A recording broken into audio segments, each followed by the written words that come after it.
All right, good evening. Wednesday, August 13th, 2025. It is actually about 6:05, 6:06 p.m.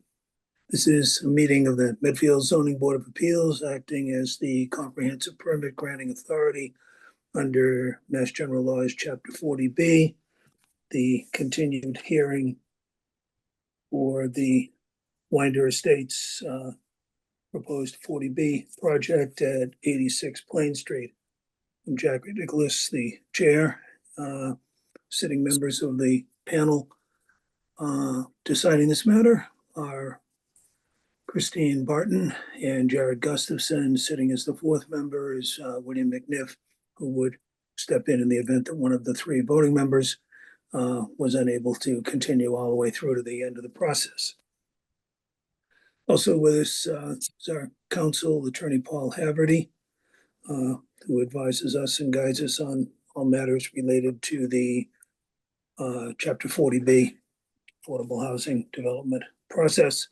We also have our Director of Land Use and Planning for the town of Medfield, Maria Delafuente, who manages this whole process on Zoom once the chair figures out how to get connected, and also takes copious notes and basically oversees the entire process for us, which is extremely helpful. So once again, as I try to do at every meeting, I offer the thanks of the chair and the board and the town for everything you're doing in this process. So with that being said, as I said, this is the continuation of the 86 Plain Street Winder Estates 40B project. I would note the hearing in the meeting are being conducted solely via Zoom pursuant to the extended provisions for remote meetings under the Mass Open Meeting Law. Since we last met on July 14th, we have had, I don't want to call it a site visit because it wasn't a formal site visit, but there was a meeting at the site relative to the proposed tree removal and regrading of the shoulder of the road, which the applicant is going to talk to us about momentarily. That is necessary in order, presumably, to establish necessary sightlines for the driveway for the project. The trees that are proposed to be removed are located in the public way, so they are therefore owned by the public and are by definition public shade trees. And because Plain Street has been designated by the town as a scenic way under the Massachusetts Scenic Roads Act, Chapter 40, Section 15C, any removal or disturbance or destruction of trees or walls within the scenic way requires a public hearing before the planning board, and any removal of a tree in any public way requires approval by the tree warden after a public hearing. So the first order of business tonight is going to be the public hearing, which is being conducted by this board, where the authority of all local boards relative to the items for the 40B project and things that are being proposed are all subsumed into the 40B process and are heard by the Zoning Board of Appeals. So therefore, we are acting as the planning board and the tree warden in a consolidated hearing relative to the removal of the trees. Just maybe a bit of clarification in terms of the notice that was provided relative to the tree removal process tonight. And I had taken to referring to it in the last meeting as the hearing within a hearing. It's not, because it's part of the 40B process, it is one of the items that we must consider in our deliberation in terms of granting a comprehensive permit. So it's not going to be a separate hearing where it's opened, closed, and voted upon tonight. It is already, the hearing is already open because it's part of the 40B. So we're going to go through that process, and then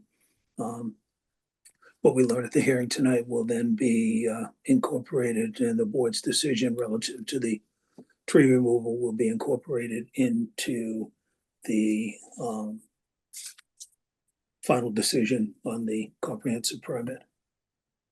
So with that said, did I miss anything preliminarily, Paul or Maria?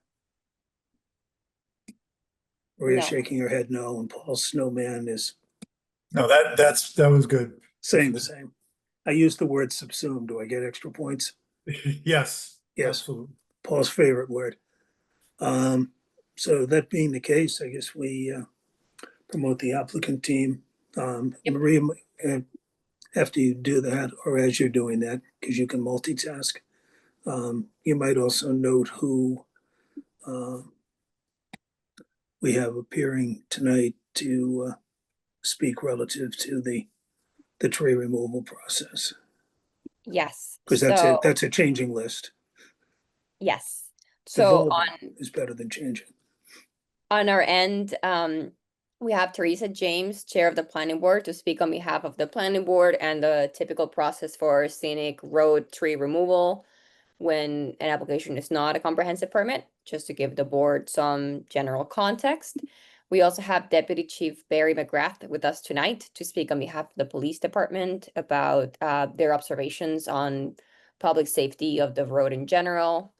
Let me just promote Teresa James again. We have Steve Bully of Tetra Tech. He is our peer reviewer. And then we have the applicant team also joining us. Steve Gard and Deb Keller. Steve, do you have Paul Cusson with you tonight? I don't think he's here tonight. No. Okay. Mm. All right. I think I got everyone. Let me just check.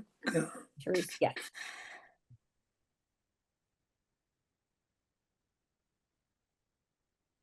I think I got everyone. Okay.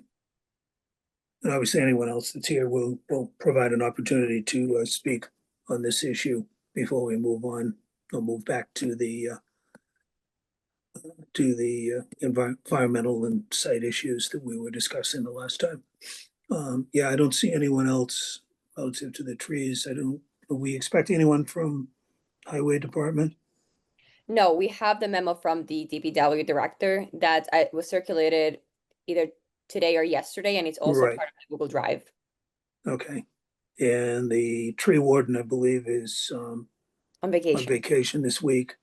And I thought he was present at the site viewing, which was conducted last Wednesday morning. I thought he was going to submit something in writing with his thoughts, but we haven't received anything and he's not here, so we'll proceed accordingly. All right. Well, with that then, for the record, turn it over to the applicant and your presentation as to what you're looking for and why. Yeah, well, thanks, Jack. I know some of that is already obvious to anyone who's been at prior hearings, but I think for the formality of the process, if you can we'll just start from a clean slate. Thanks. Yeah, I figured that makes sense. So for those folks who are not at the actual site gathering to identify the trees, so the plan has indicated that 11 trees within the road layout on town property are to be removed in order to create the sight lines necessary for the new proposed driveway.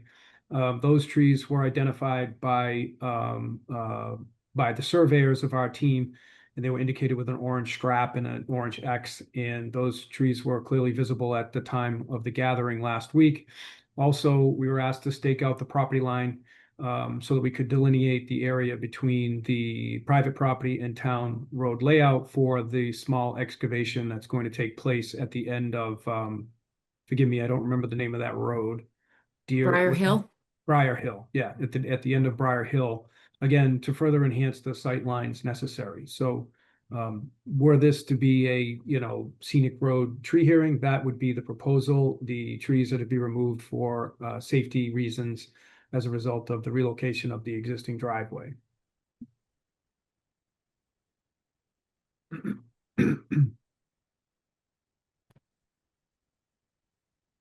So the sole reason for the removal of the trees is the safety concern Correct. based upon the fact that there currently is not an adequate sight distance from the proposed location of the new driveway. Correct, Jack. Yep, 100%. Yep. There's no other reason. We wouldn't take them out for any other reason. Are all of these healthy trees? That's a good question. I thought they looked all pretty healthy. There was one that's leaning across the road already that does not look healthy to me, but I am not a tree warden. So I would defer to Deb. She, definitely has looked at them better than I have. I would have to say the same. I am not an arborist, but I would concur. There is one tree that is leaning, seems to be leaning in towards the road, which doesn't look too healthy. I think I would also have to defer to the tree warden to confer as to whether his opinion, whether the trees are healthy. Have you had any separate or independent conversations with the tree warden relative to the removal of the trees?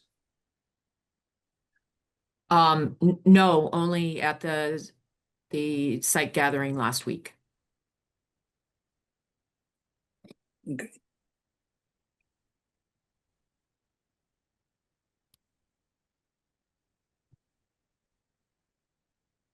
Jared, Christine, Bill, do you have initial questions before we hear from others?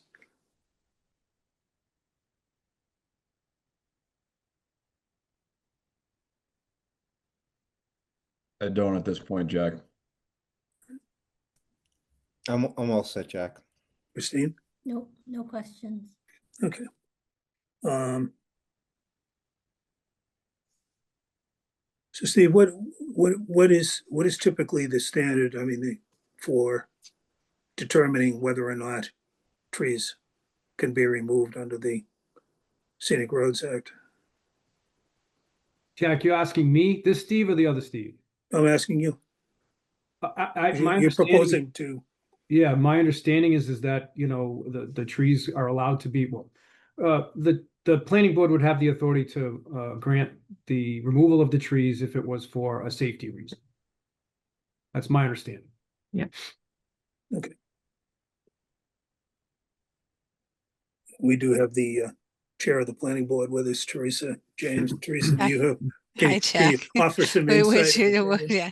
We're Yeah, standing in your shoes and they're big shoes to fill. right. No, if, when we have had improvements or, adjustments to a scenic road that has come before us, and especially when it comes to taking out trees, we do look at that significance, but the public safety is the number one concern. And so, there are definitely cases where healthy trees must come down to improve the sightlines. We also will look at, sometimes there will be like an older stone wall that has set back or things like that, that will be looked at as part of the historical significance of that roadway.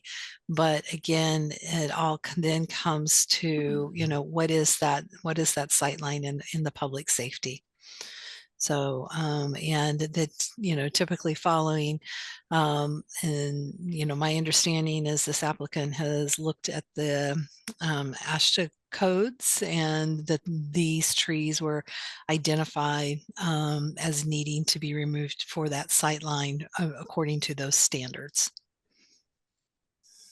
Teresa, I have one question for you. Is there normally a requirement to replant the same number of trees that were taken down in like other areas? Do you know what I mean? Like a Yeah, replication? kind of like open space and things like that. So we have done that, to be honest, and or recommended, but sometimes that replanting isn't necessarily right in line, right along the roadway or anything like that.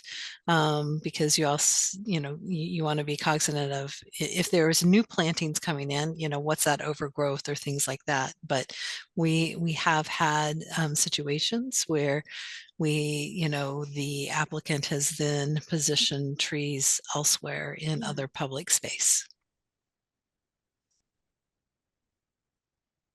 So if, But it kind of depends on the situation, Christine, whether Mhm. that's Yeah, just something that we can consider. so if I understand you correctly, if the would be the prior owner, or if the owner of single-family dwelling at 86 Plain Street with the driveway in its existing location, which is obviously closer to the area where we're trying to establish a sightline. If that owner came before the planning board to request removal of the same trees in order to be able to see more clearly from that driveway to establish a sightline, is that something that customarily would be done for a private owner? I shouldn't Yeah, I say mean, private owner. well, I mean, it is because it is a scenic roadway.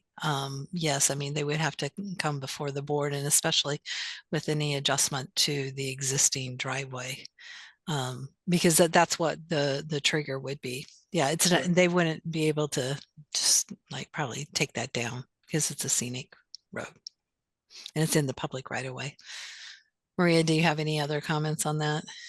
I think the only other thing that we've considered a condition before is how the trees are removed. For scenic roads, you don't always want to have like a large stump left over. And I know that that's something that the DPW director flagged, that if you leave stumps, eventually they can rot and then compromise the area around them. So he would like them to be fully removed. So that's something that the planning board also considers when they take into account the aesthetics of the road. I guess what I'm asking is if it was just a single family property, not a development, not a 40B, and the owner of that property wanted to remove some trees in the public way to give them better vision pulling out of their private driveway, that's something that would customarily They, be allowed. they would, yes, I mean, especially as a public safety issue. Okay. And does it make any difference in your experience if the trees to be removed are located adjacent to someone else's property? I mean, we all understand that you have the public way, you don't own to the pavement. Okay, you own to a certain point, then there's a public way, but what is left when trees are removed and the change to the landscape is, effectively in front of your house rather than my house. Right. Is Yeah. that a factor in the decision at all? It's not necessarily a factor in the decision. We often like to hear from the abutters and we like to I think we will. understand, and we want to understand their viewpoint, but and especially because if that tree is causing an issue for, depending on the abutter's driveway, are those trees causing sightline issues for the abutter as well, and they may jointly be wanting that. It depends on the situation and proximity and so forth to the other person, to the abutter's properties, basically, Jack. Okay. But we typically do like to hear from them and hear their viewpoints accordingly, because accordingly. And Maria brought up a great point that we typically do always ask that the stumps be removed and things of that nature.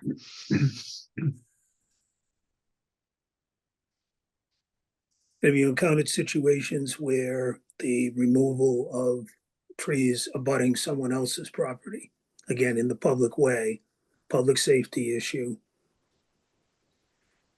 Trying to recall. theoretically, but Yeah, it does damage or potentially does damage to the neighbor's property?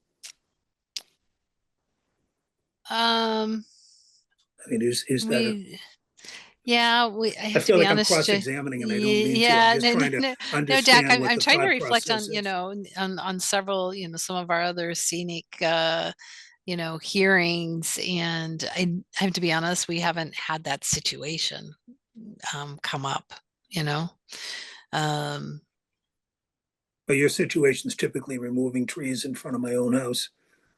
yeah, or it's been also adjustment of rock walls and historic walls and things of that nature along a Right. scenic. It's not just trees that will bring something to the planning board or regarding a scenic road. But it definitely in any adjustments, and even adjustments in a non-scenic one that's brought to our attention, we're looking at public safety as a highest priority. I will say, there are other things besides trees that can cause, sightline impairments or something like that, signage or other elements. And typically, if that's the case, we, you have to go through a different, I'm thinking of the utility poles as well. Those are governed by, Eversource, and we have asked, and in fact, utility companies have come to us, and often it's a utility company coming to us and say, hey, we have a danger here. We need to make an adjustment. So, but those are separate conversations, and then those sometimes are, brought to the attention. Okay. Yeah, because in this case, Steve Guard, maybe you can elaborate, or Deb, a little bit more on, in addition to the trees, there's no proposal to move any of the rock wall, but there is proposal to do some, I'm going to say, earth removal, sort of resculpting the shoulder of the road to create a better sight line for your driveway. Is that correct? That is correct. I would just mention, though, just so that everybody is aware, that the stone turn-ins that are near the existing driveway now, I don't know if anybody recalled noticing them. They're on the 86 Plain Street property. They are not in the right of way. Though those would be removed. And Steve, correct me if I'm wrong. One of the things that we talked about potentially doing is using those stones either to help dress up the shoulder regrading area, or just extend it across the existing driveway to continue that stone wall. Right. Yeah, that's I think would be a good aesthetic repurposing of those stones over at the end of Briar Hill. Yeah. Instead of the rip-rap chink stones, I think that makes more sense. Yep. But that area where the existing driveway is going to be removed, regraded, and then it would be, basically brought back to a natural state, so there's no confusion as to where the driveway is. Yep.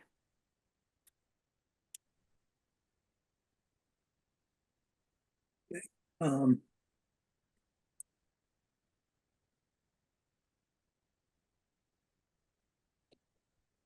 Jared, Christine, Bill.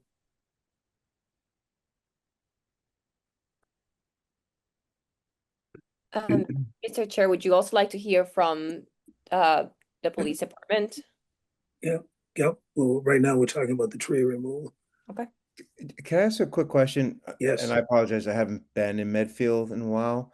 Do we have any pictures of the trees marked? So I can get a better understanding of what's getting removed. Did anyone do any documentation of that? see. I will take a quick look to see what I have in our file. If not, when I get back in town, I can obviously drive by and I'm sure they're still marked. Is that a correct statement? Yes. Bill, one of the HSH memo had pictures. They were not like brightly marked, but they do have like little arrows to which ones are being removed. Well, thank you. I'll go through. So, Yeah. Teresa, I had a I apo- question. We obviously have talked a lot about the tree removal, and then Jack just referenced the regrading of the shoulder. I'm assuming the analysis for that change on a scenic road is pretty much the same. We're looking at public safety as the number one concern. Is there any things that you would be looking at differently for regrading of a shoulder versus tree removal? Yeah, I mean, I think in that particular case, also looking at and you're exactly right. Public safety is number one, but what is that depth of the regrading? How deep is it? Is it causing, is it a cutout or is it a slow slope? What is that material that's being used to, if it's a cut in, to create a retaining wall? How high is that? Things of that nature. You'd be looking at that and, in thinking aesthetically as well, about that, is it fake material that's going in? Is it natural material? Things of that nature. So you'd be looking at those other elements. Okay. Um, That said, is there a preference to what you would typically want to see when you talked about the material itself? Yeah, I mean, typically we would want to see something that fits in naturally within that environment. Nothing, I think the reuse of the existing stone, usually a lot of our applicants typically are because they're repositioning some particular stone wall around, have been most of the cases. We had a case where there was it was actually a large horse trailer that went over the driveway and what kind of things like that, but it was so we just something that kind of melds in well. Maintenance, thinking about maintenance as well, around those kinds of things. Yeah, because I think that's helpful. one Thank you. of the issues here is the literally perpetual maintenance of the sight line Mhm. created by the removal of the trees and other vegetation, and it's in the public way, so it's arguably the town's obligation to do that. But from the memo that we received from the highway department director, I'm not sure that they want to take on additional or specialized work in perpetuity. So that's something that we would need to work out some sort of a financial arrangement that would see that gets done. Just thinking out loud on that issue. Teresa, have you come across any situations where due to the safety concerns, this development will also have to erect traffic calming measures like slow down, flat, which is, I guess, goes against what a scenic road would be, that it's not natural. Have you ever come across any situations where they've had to put up signs, things like that? I'm thinking,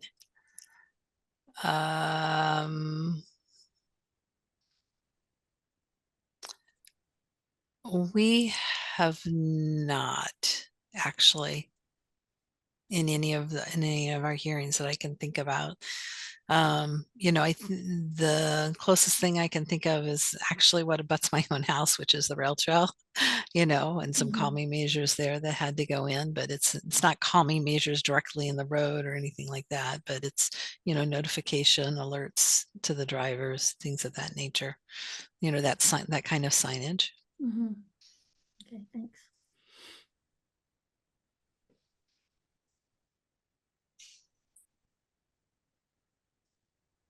Okay. Any other questions from the board relative to the tree removal process? The road regrading. I don't think we have anyone from the highway department here. Is that correct, Maria? That's correct. Okay.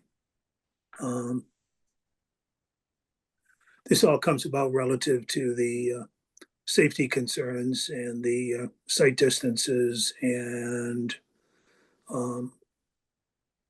some traffic surveys that were done by the applicant, I think over a year ago now, and some input and anecdotal commentary by some of the neighbors relative to the calculations and the average speeds on the road and all of that. And I know at the site meeting, there was some conversation with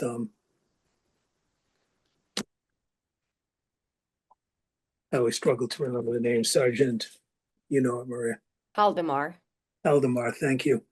Was there, I think there was some conversation about the police department possibly doing some traffic survey to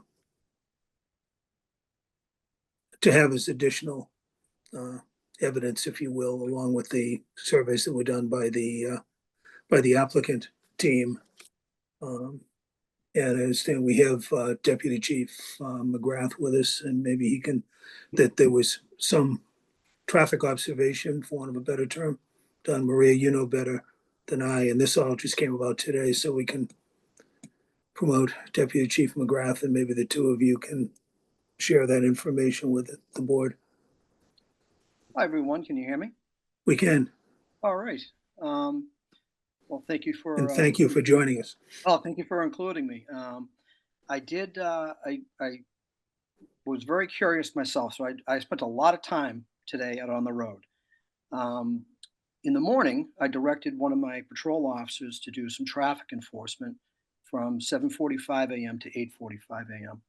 So I had him document 52 vehicles that passed down on Plain Street and document the speed. And the average speed that we found was around 33 miles per hour out of the 52 vehicles that he observed.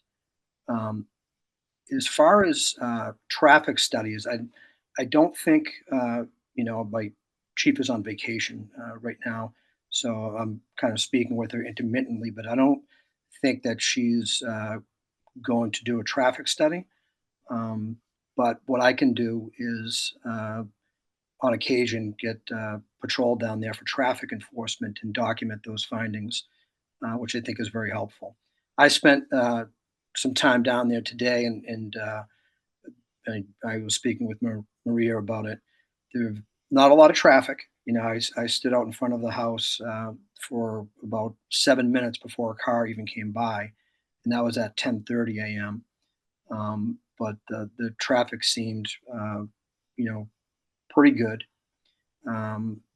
The concerns I have for safety are the same as I think you guys are looking at, the line of sight. And from what I understand, that the driveway is being relocated. Is that correct? Yes. So obviously that's going to help because, where the driveway currently is now, any distance is going to help with reaction time pulling out of a driveway. So I'm all for that. As far as motor vehicle accidents, I think, maybe one a year. And it's, a motor vehicle accident in January, I think, that due to weather, and very minor stuff, and very infrequent. So that wasn't a huge concern of mine. I think we documented 6 motor vehicle accidents from 2017.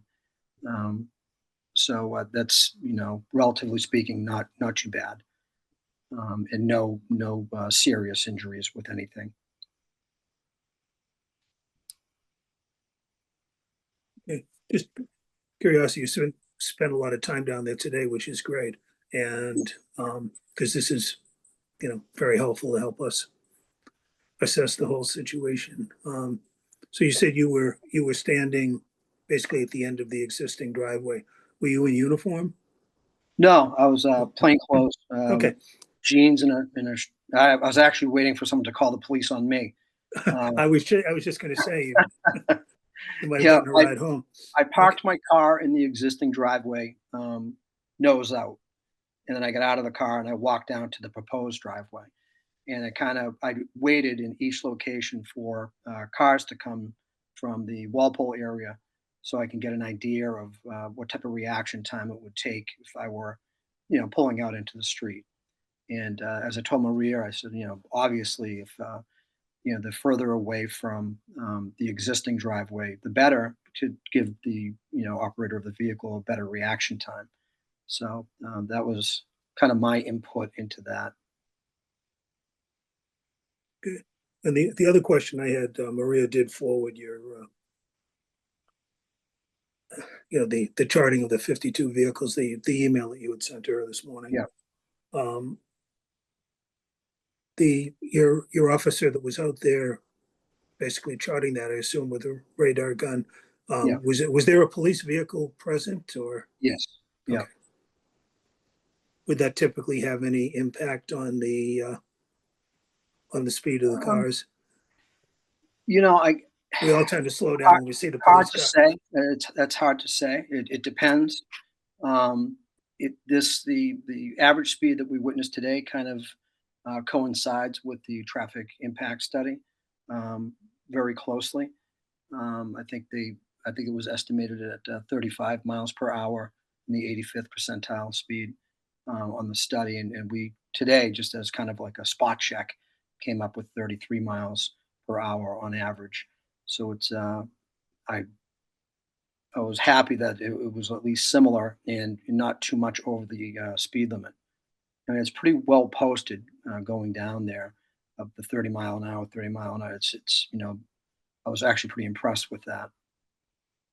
And it is a scenic road, but I you have the community garden where people are parked, and I think that, believe it or not, acts as a deterrent for speeding. That obviously you have cars parked on the side of the road, you're going to slow down naturally coming down to that area. Jack, if you can do anything about the mosquitoes, though, because next time I go out there, I got eaten alive. Okay, well, that is definitely a public safety concern. Yes. So I suppose we could make that a condition of the permit, that the applicant perpetually remove Mosquitoes. all mosquitoes and other annoying insects. And I suspect too, if those traffic calming measures are put in, those signs, or the speed, that will slow cars down even more too.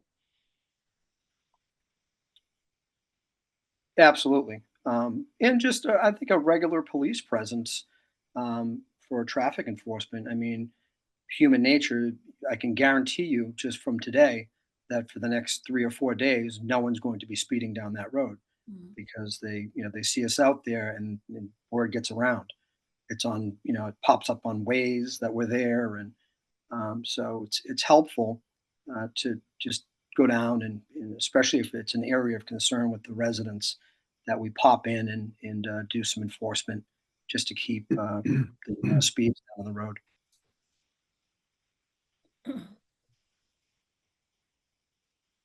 Okay, Thank you for doing that. Thank you. yeah, thank you very much for doing that. Bill, Jared, any questions at the moment?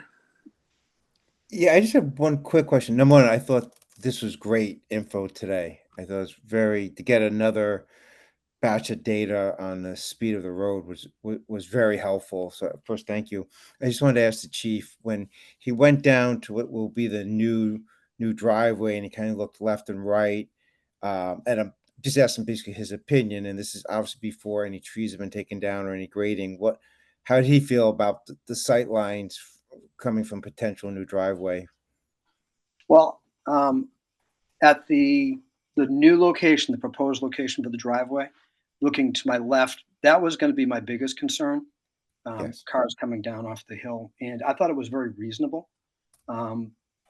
Somewhere that I would feel comfortable pulling out of. plenty of reaction time if a car was coming around the corner for me to be able to see and gauge whether I was going to merge out into traffic or not. I think from that location, the proposed driveway location, in my opinion, I thought it was a reasonable reaction time in both directions.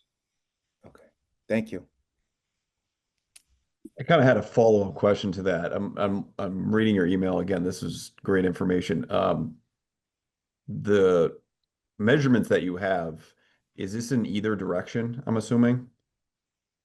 I'm just I'd have to curious if follow there up. was- I'd have to follow up with the officer on that. I Yeah. would imagine it's probably either direction because traffic is not really heavy on that road. Like Yeah. I said, I Okay. stood out there for at least 7 minutes before even one car came by. Okay. So, in the morning, obviously, it's a little bit busier, but I imagine he probably got it going both directions. Okay. Yeah, I mean, you mentioned the hill, so I was wondering if it was a lot faster one way or the other, but all these measurements are pretty similar, so I don't see like massive outliers one way or the other. So I'm assuming it was pretty similar both directions. It's a slight hill, Yeah. not enough, I think, to make a difference in speed. Maybe a mile an hour, two, Okay. maybe, in my Okay. opinion. Thank you. I guess the follow-up to the follow-up, and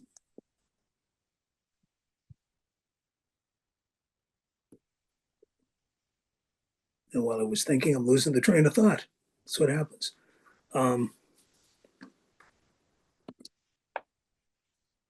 Anyway, we'll come back to it. But Oh, I have a question for the deputy. Good. The traffic study that was the most updated memo from the traffic engineers suggests some traffic calming measures along Plain Street, like having signs that, like intersection ahead and maybe some oh my gosh, like the screens. Is that something, what's the practice for the police department in adopting new traffic calming measures? I think if we're having an issue down there, then we could definitely entertain putting those signs up.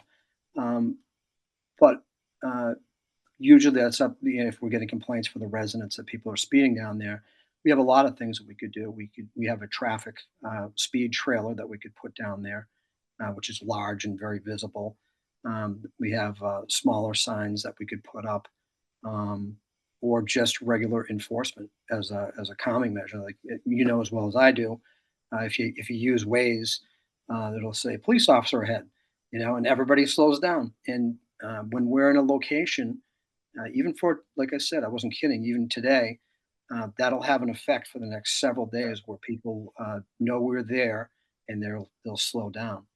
So if the residents are having an issue, if they do believe that people are speeding or it's dangerous or a public safety issue, we could most certainly go down there, on a regular basis when we're not answering calls. We could take a drive down there and be a presence. Thank you. thank you for chiming in. I removed my question. If what we've been asked to consider, and I believe Deputy Chief McGrath, you said you've looked at the traffic studies, and what we've been looking at primarily is the stopping sight distance for the car that's traveling northbound toward Route 27, coming sort of over that hill and around the corner. And according to the AASHTO standards, correct me if I misquote anything here, Steve,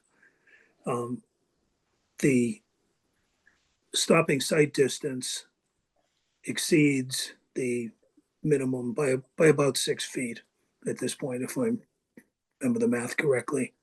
But one of the things that has come up in prior hearings, I'm just wondering if you have, since you've been out there looking at the site, if you have an opinion on this, is if you have a stopping sight distance like that, with putting 24 new units on this site, which from some information at a prior hearing, more than doubles the total number of dwelling units on Plain Street right now. I believe it's 19, and there'll be 24 in there.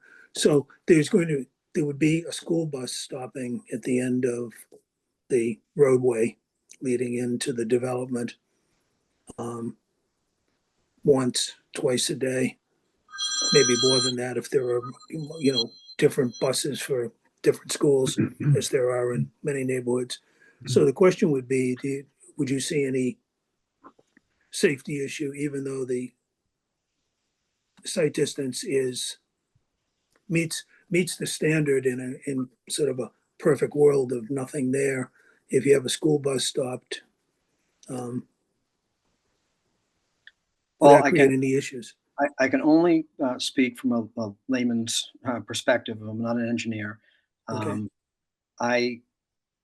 Where the proposed driveway is, in the distance away from the original driveway, of course, that any type of distance is better, obviously, for us, for safety, because it's going to increase the reaction time of the person pulling into or exiting a driveway.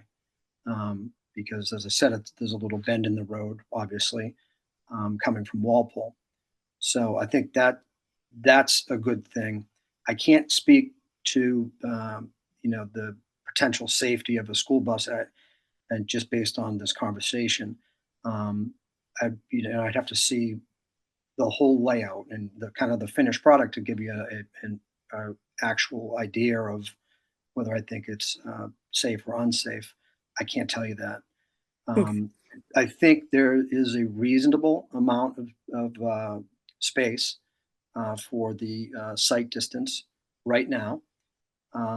I drive a Tahoe LT. It's pretty big. It's like a little mini school bus. I would feel comfortable where the proposed driveway is, pulling out, because I feel like I would have enough reaction time if I saw somebody coming down that little hill or down over to the right. I would have enough reaction time to either stop, back up, or proceed. Yeah, I guess the question was if in your mini school bus Yep. are stopped on Plain Street headed toward Route 27 at the end of where the driveway would be, where at the far end of the lot, to pick up or drop off someone, the person coming around the bend at 35 miles an hour or 33 miles an hour from Walpole, are they going to have enough time to stop? The ASHA standards would say Yeah, I yes can- from the end of the I driveway. can only tell you from, well, again, from a layman's perspective, I think there's a reasonable amount of sight distance for someone to have an appropriate reaction time. That's just my opinion. I think you'd have to have an expert or an engineer come out and do the calculations to be more definitive. But again, you're talking about, excuse me, a large school bus. I don't know. I don't have the answer for you on that, and I wouldn't Okay. want to speculate. No, but I don't mean to put you on the spot at all. No, that's helpful, because the applicant has done a very good job of presenting all of the traffic study and all of the calculations, and those have been reviewed by our peer reviewer, traffic engineer. So we have a lot of that before us. Thank you. You're welcome.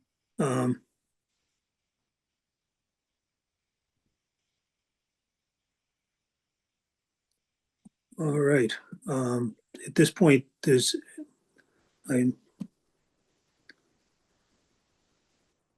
anyone else have, or anyone in attendance? I'd like to, just on this topic, open it up to the attendees at this point on the continued safety and the tree removal. I'm going to guess that Mr. and Mrs. Weiner may wish to speak, and if anyone else wishes to speak on this issue, now's the time to do it. Yes, Mr. Chair, we have 3 raised hands. Would you like to take them in order that they were raised? 4. Sure. Great. So as I promote you to panelists, if you could say your full name and your full address for the record, and then state your question. Thank you. Promoting Fran Corbett first.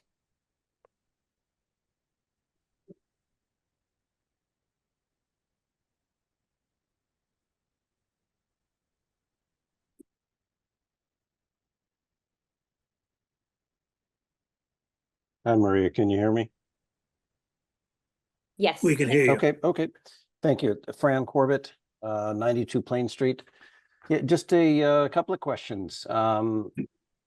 Regarding the tree removal and the shoulder grading that was in front of 88 Plain Street that was discussed and kind of gone over in I guess we're calling it a site gathering the other day.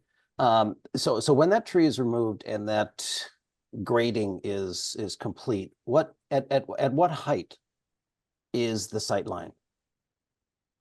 The 269-foot sight line, when it goes over you got to go through the tree, which won't be there anymore, and you got to go over the regrading. How much above that regrading is the sight line?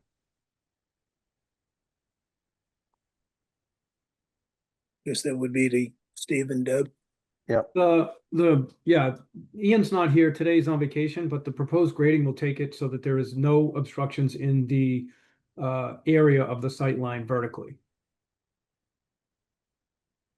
But is that at 4 feet above the grading? Is it at 6 inches above the grading? No, if you recall, 3.5. Yeah. 3.5 what? 3.5 feet. So it's Then what is the need estimated for the to grading? be What is the need for the someone grading? sitting. Sorry, Deb. I'm sorry, Deb. I was going to say the 3.5 feet is what the AASHTO requires us to measure to intersection sight line, and it's anticipated to be the person sitting in the vehicle, their eye height. So we look at the height of view corridor at 3.5 feet height. So it'll be 3.5 feet from the person sitting in the car to the car in the driveway, and it'll be 3.5 feet that entire time, 3.5 feet or more. That's the sight line distance. We're grading the shoulder, if we're talking about the grading area, down so that it is within 1 foot grade of the pavement on the roadway. So you have that clear sight distance up to the 3.5 feet. And above, because it would go up to, but we're looking at 3.5 feet. So if there was a mound, say in the shoulder, which is higher than 3.5 feet, that runs through that view corridor, that's what we're looking to adjust and lower so that that view corridor can be maintained. Okay. All right. Second question. I think this is regarding the scenic roadway considerations. In addition to I don't remember if it's 11, 12, 13, call it a dozen, give or take, trees that are going to be removed from the right of way. There also will be numerous trees that'll be removed from 86 Plain Street property to create the space for the new driveway. And granted, those are 86 Plain Street trees. I'm not disputing that, but there are numerous trees that are going to be right along Plain Street that will be removed and replaced with, open air, essentially. Is that something that is considered in the scenic roadway considerations? Lisa, do you have a thought on that? Basically, if to paraphrase Fran, and tell me if I'm wrong, but basically, is there any jurisdiction under the Scenic Roads Act for removal of trees on private property? Yes, that's the question. Teresa? Can you hear us? Do you have an answer for that in your normal course of consideration? I would say no, but I mean, yeah, I mean, we're looking at the roadway and the public right of way and the sight line right along And that, not additional on into the property. So theoretically, and I'm being ridiculously ridiculous in this question, but it's still the same. Theoretically, I could cut down all the trees in my front yard that are on my property and replace it with NFL regulation goalposts, and that would be fine from a scenic roadway perspective because it's all on my property.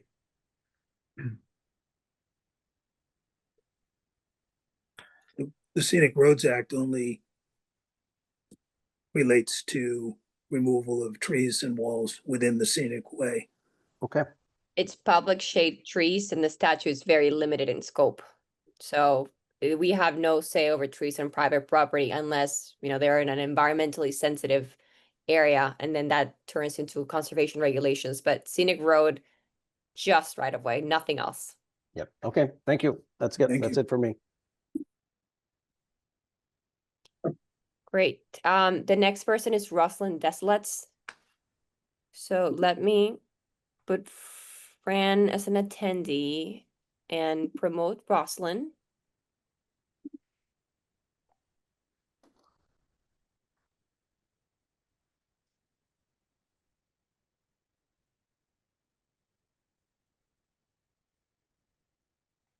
Hello, can you hear me? We can hear you. Yeah, this is actually Bobby Deslets, 94 Plain Street, underneath my wife's name. So sorry about that. It's all right. I So thought your voice had changed. so I do have a few questions if you wouldn't mind. My first question is for Jack.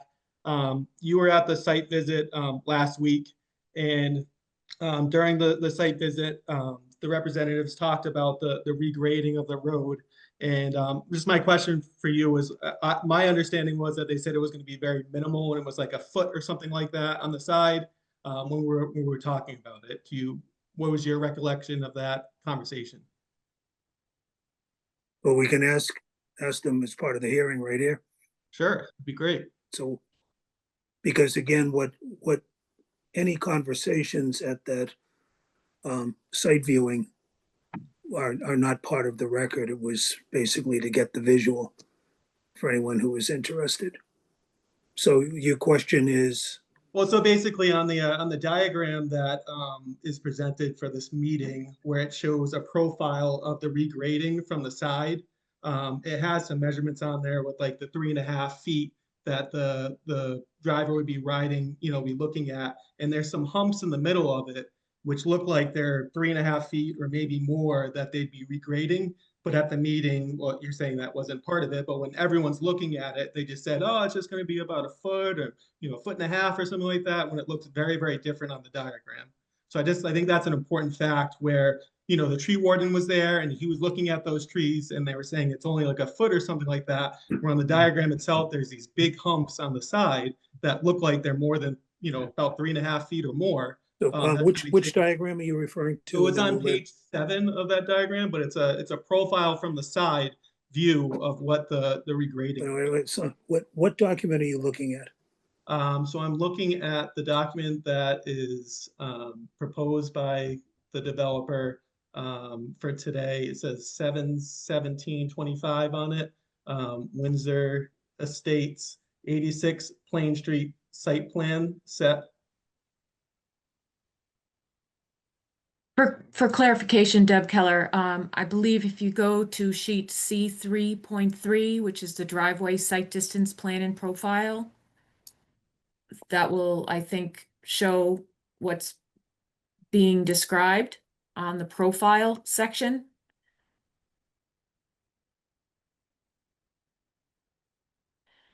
And if I may clarify, so on the profile, you do see the humps that are being described, and that's along the shoulder. What's not shown is we're also showing the center grade on the road. So we're showing the shoulder next to the road, but not how it tapers up to meet that. So it is a little, it's hard to represent it in 2D when you're looking at a sort of a 3-dimensional sort of view. But as discussed at the site last week, along the shoulder, it is, we're looking at a 1 foot, an approximate 1 foot grade, kind of sort of adjustment and tightening up along that shoulder. Yes, that is true. It just looks very, very different on your diagram that's there. It looks more than 3.5 feet. And we know where those, you said you were going all the way up to the property line. And up to that property line is much, much higher than the road there. So it just seems like the diagrams and what is represented on here is very different from what you say in person. I guess what I'm trying to say is that if I could rotate that profile, you would be able to see that those lines are being cut in different locations, even though we're overlaying them. So that shoulder cut is at the outermost. So what we're doing is matching the pavement grade and then grading up to that shoulder, but it's outside of that sight line.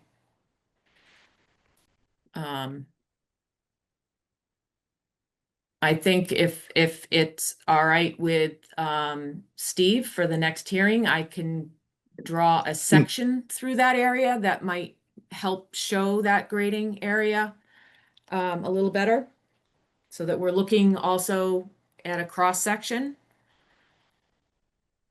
I think that what is being misunderstood is that the mound that we're readjusting for the grade in that area does not block the entire 3.5 feet of the sight line. Yeah.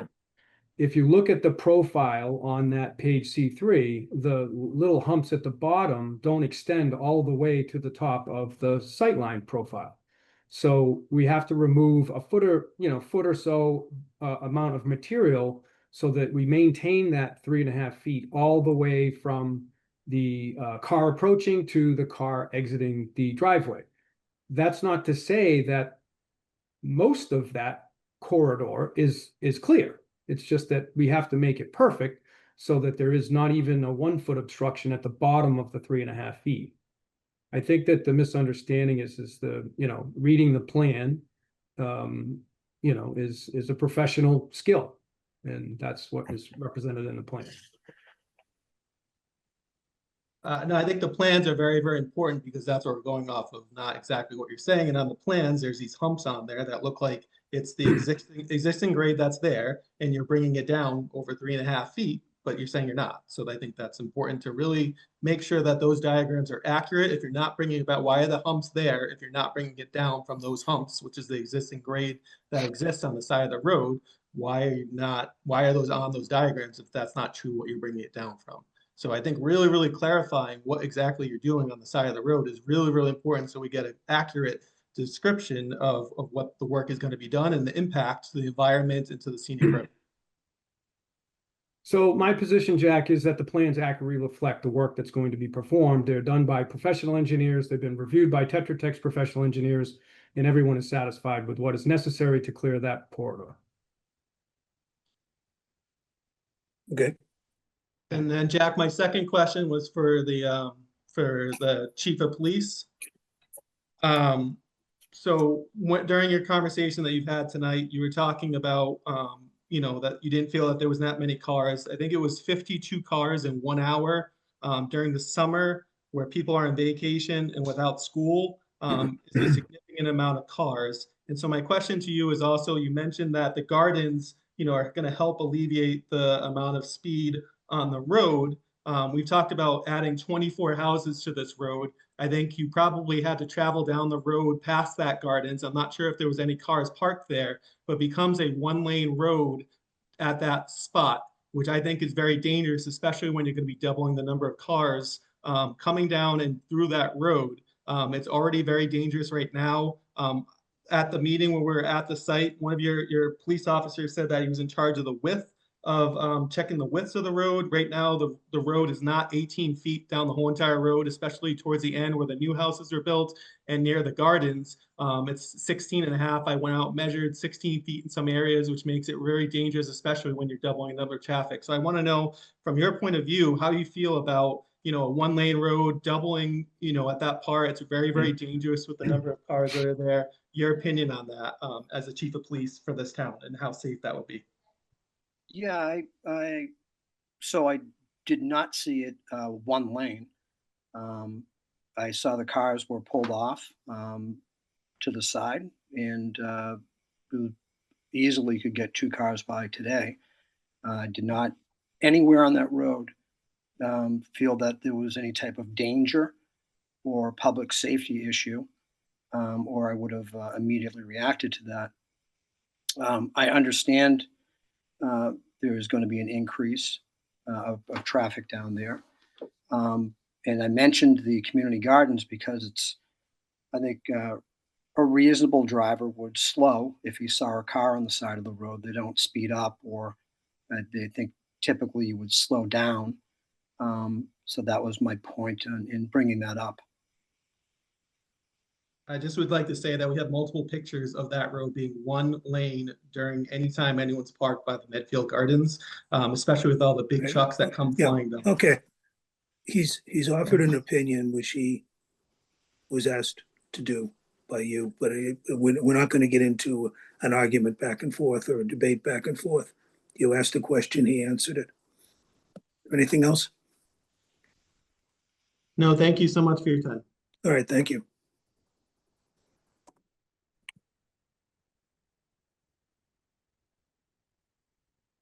The next person is Sarah Waters.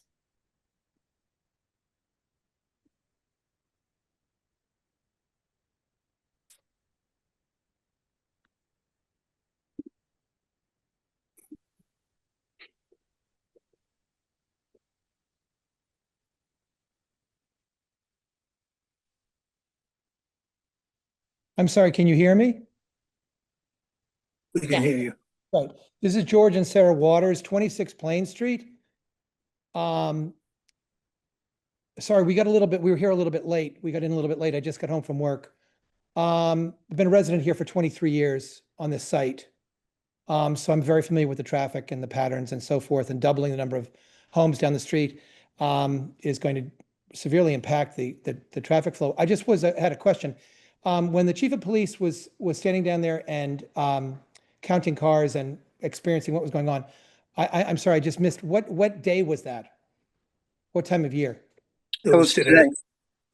It was today? Yes. Okay. So it's the middle of August. About, I don't know, at least 50% of my neighbors are away. They're at the Cape, or wherever. So it's not really a good representative time. I would recommend, if it's at all possible, for you to come back, maybe September 15th, a Monday or a Tuesday or a Wednesday, and repeat the same thing, preferably at different times of day, maybe, I don't know, 7 o'clock. Well, I'm not going to commit to any type of a study. To get an accurate description, to come on the 13th of August. All right, sir, again, we're not going to get into a Sir, debate just let me back. respond. Okay, I did, I'm sir, sorry. just let me Sure. respond. Sure. I did traffic enforcement down there today. I had an officer do traffic enforcement. Okay. And I thought the information would be helpful. Mhm. In no way did I conduct any type of a study. And I would agree with you that you could probably do multiple studies at multiple times of year and come up with different results. But in no way was this a study. This was just traffic enforcement. In my Right. general observations, from really a layman's perspective, when it comes to any type of sight distance or things of that nature. But I tried to apply a little bit of reasonableness with my experience in public safety. So. Sure, that's great. That's appreciated. I just wanted, and that's great. It's great to try to give us some information, but information has to be representative. And this is representative of this particular date and time, and that's great, but that could be a little bit misleading. And I just don't want people to be misled. Well, in fairness, Mr. Waters, you mentioned that you were a little bit late coming in, I think, and Deputy Chief McGrath, please correct me if I'm wrong, but I think the purpose of the officer being there today and what was helpful for the board from the statistics, if you will, was not to measure the amount of traffic on any given day on the road. That was not the issue, but it was rather a representative 1 hour sample of, based upon whether it was 50 cars or 500 cars, what the average speed was, because their whole, the traffic studies that have been done in detail and reviewed in detail by the peer reviewers on behalf of the board have been using 35 miles an hour as the 85th percentile, and all of the calculations for the sight distances that go to the core issue of, is there a safety issue of public concern that would prevent the board from granting the special permit. So it was really just another measure of the speeds of the cars. Again, whether they were 50 or 500 is not really relevant to our discussion tonight. And I do agree with what you're saying and what Deputy Chief has said, that you could stand out there 365 days and get 365 different results. So it's representative only of what it purports to represent. Any other question? No, that's it for now. Thank you so much. Okay, thank you. Mr. Chair, can I add something to that? You may. So our peer review engineer from Tetra Tech has reviewed the study submitted by HSH, and all the traffic numbers that they have observed have been adjusted for seasonality. So that's according to engineering standards. So that has been accounted for. It's part of the record. If you wanted to send me an email, I can send you all of our traffic reports if you'd like to look that over. But today, like I said, it was just enforcement. We have those numbers already studied and adjusted separately as part of the record. Great. I'd love to take a look at it. I'd like to see the raw data. Yeah, of course. That would be very nice. What's the best way to communicate to you? I'll put my email in the chat. Send me an email Okay. and I'll send you the data. Fantastic. Thank you so much. You're welcome.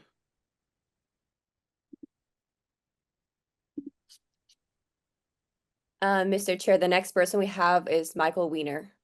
Okay.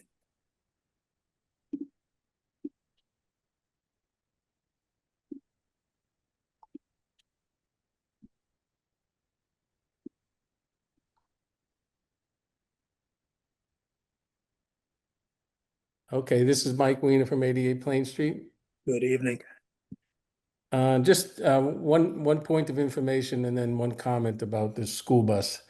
I already have informed you, I have a certified arborist coming to my property next week, and he's going to offer his opinion based on the proposed work and whether there would have any adverse impact on my private property. So I'm just informing you that I'm doing that. And number two, to be practical. And if I could just ask you that whatever that opinion is, if it's something that you want to share with the board, that something from the arborist Yeah, of course.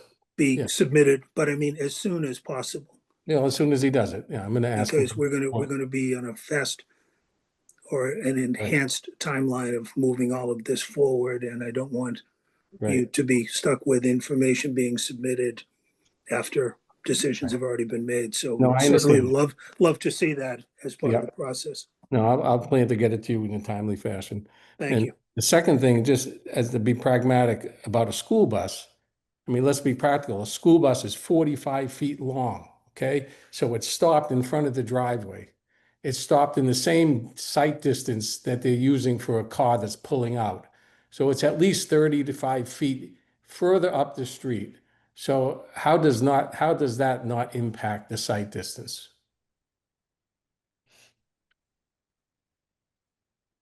Okay, we'll take that as a comment. Well, it's a question too, but. Well, no, it's not It's a a question fact, and- because I think I asked the deputy chief that question simply to, based upon observation. He's already said he's not an expert. I don't mean to speak for him if he wants to respond to that, but I think we discussed the school bus being stopped on the road issue on numerous occasions throughout this process. So I think it's pretty clear to all of us.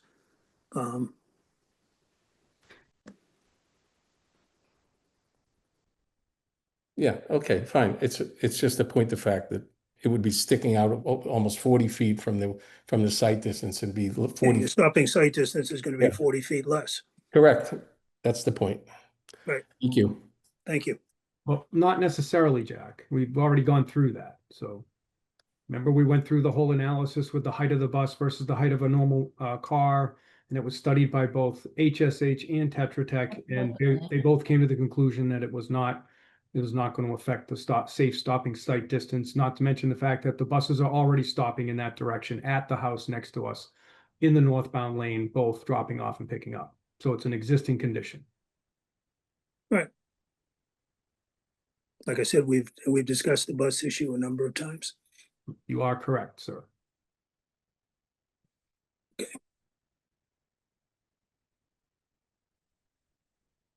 Does anyone else have any questions or comments relative to the proposed road work and tree removal?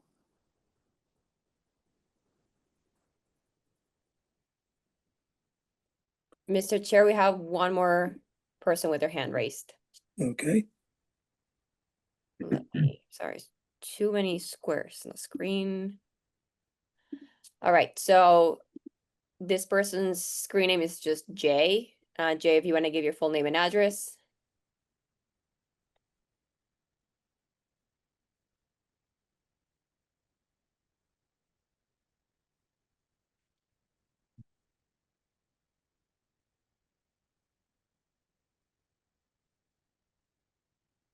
you're still muted. How about now? Am I coming in? Yeah, that's a little better. Yep. Thank you, Jack. So this is Robert Gardy, 5 Kettle Pond Way. The J is for my wife, Joanne. Just two things. One, Jack, thanks for pulling everybody together last week. It was very helpful. I also thought it was very ironic as my wife and I walked home from that the police pulled somebody over speeding, heading north up Plain Street. Don't know if all of you folks who were left behind happened to see that event, but I thought that was actually pretty ironic that the sergeant had one of his officers come over, and lo and behold, the first car that came down the street got pulled over. But actually, what I really wanted to raise, since we're talking about safety issues and sightlines, and I think it's Teresa, if I'm not mistaken, mentioned the 2 utility poles. So if you take a look at those, they're actually closer to the street than the trees on that side that are earmarked for being taken out. So the safety hazard actually is more egregious with the telephone poles than it is for the trees.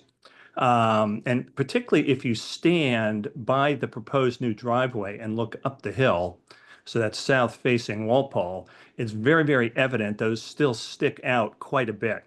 And that situation is not resolved by any of this. I recognize that the town doesn't control the polls. However, I can't in good conscience not speak up and say, taking actually those trees down may actually create more of a safety hazard, because now the cars can come just zipping around the bend, and lo and behold, they're staring right at these utility poles that are there. So I wanted to bring this, Jack, to your attention and the boards, and hopefully that during this process, that it be agreed by you folks that this situation be resolved before any conditional permits or any process start, because I think the intention here of everybody in good spirit is to enhance the safety here of whatever happens. And it just seems to me, and I think as you take a look at this, by those poles remaining, and actually being in a worse position than the trees being taken down, that the safety issue is not resolved. So that's all I wanted to say, and thank you for the time. Okay, thank you. That's everyone, Jack. That's everyone. All right. As I think I mentioned at the outset, we're not treating this as a separate hearing where we're going to discuss and vote on the tree removal. It's part of the overall comprehensive permit process, so that we will consider all of this in making our final determinations with respect to the project as we go along. I believe that So it's now part of the record, and we will go from there. So, Teresa, you can take the rest of the night off. Thank you very, very much for your input. Thank you, It's Teresa. very helpful to us. Appreciate it.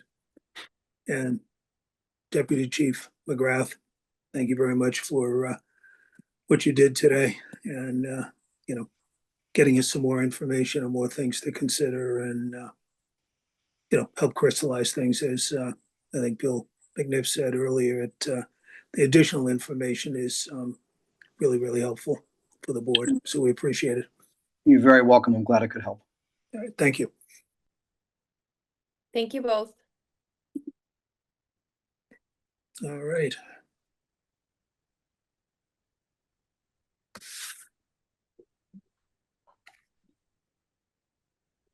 So does anyone else on the board have any other questions or concerns to raise relative to this first topic, or are we ready to move on to back to site, civil, and environmental, the big three? Anybody? I think we're ready to move, Jack. Let the record note their heads shook in the negative. All right. And is there anyone else we need to promote? We've got Steve and here, right? We got Steve Gard and Deb, but we also have Steve Boulay Right. from Tetra Tech. We had conversation at the last hearing relative to the site plans and basically the environmental wetlands impacts. And at that point, we had original letter from Tetra Tech, and then we had, I believe we had the responses, the initial responses from engineering, from you, Deb, right? And it was left open for the response to the response from Tetra Tech, which we now have. Well, we had your responses after that hearing. But what we have in front of us now are the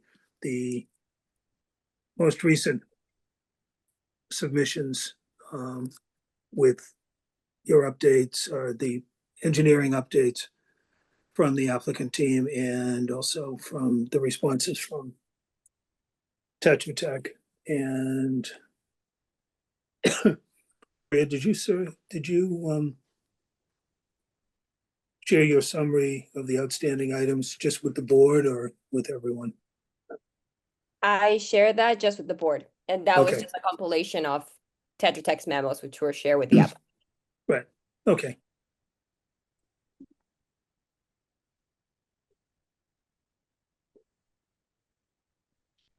So in the interest of time, and I think we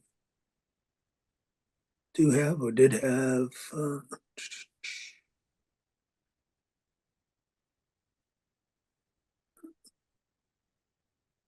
we have Deb Barrow with us? Yes, she's an attendee. Okay, good. And as long as she's there, because I didn't see her initially. All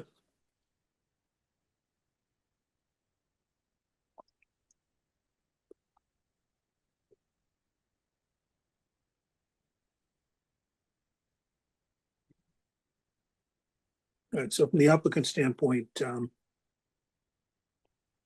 in controlling your presentation, which area would you prefer to go back to first, the site civil or the wetlands?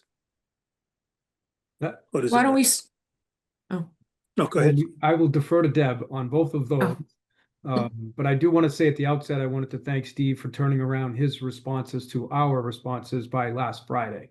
So I appreciate that quick turnaround. And it looks to me like we only have a handful of issues that are still outstanding. A lot of issues have been resolved and explained. So with that, I'll just let Deb, I think it would make sense, Jack, for the sake of time, to go through the outstanding items on the peer review reports as Right. opposed to rehashing what's been there. Okay. So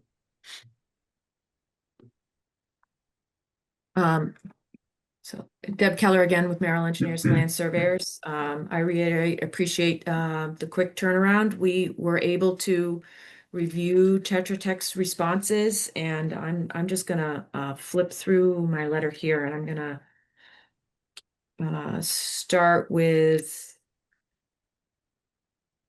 the first outstanding comment that we saw. We have two letters in front of us. One has Oh. to do with the wetlands review and the other one has to do with the site civil peer review, the original letters from Tetra Tech. Correct. Where all the comments are on there. So which letter are we working from first? I'll start with the site civil, Okay, and I just so we will can flip. follow along here at home. Sure. Let me use their letter.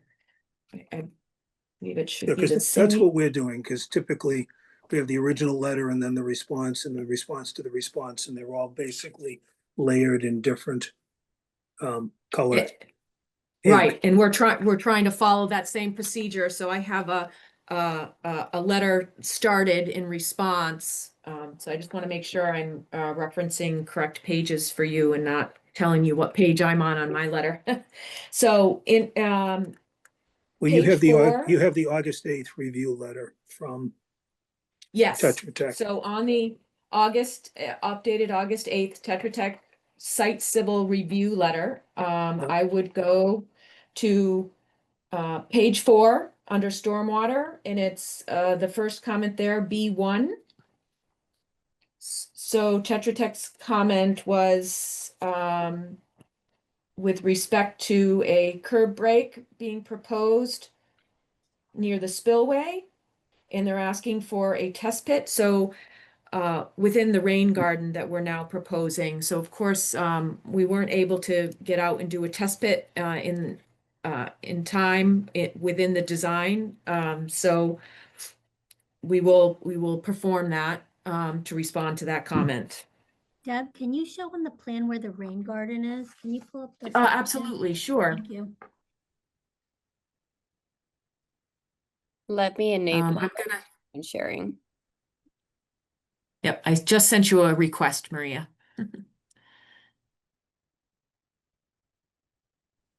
Perfect. Let's see.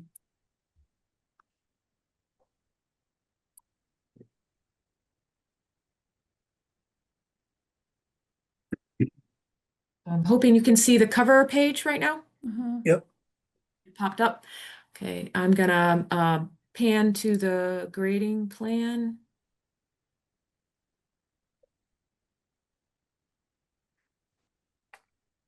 Okay, Which plan number is so that, Deb? That you're going this to? page is C4.1. So as you come in from Plain Street and you're following the driveway just before you open up to where the single family homes are, along the driveway entrance to the left, the rain garden is proposed here. So what we have is this portion of the existing driveway is very low and pitches towards the wetland area. So we're maintaining that, but what we're doing is capturing the runoff in a swale here and sending it into a rain garden for treatment prior to discharge to the resource area. Okay, great, thanks. Sure. I'll leave the plan up if that helps.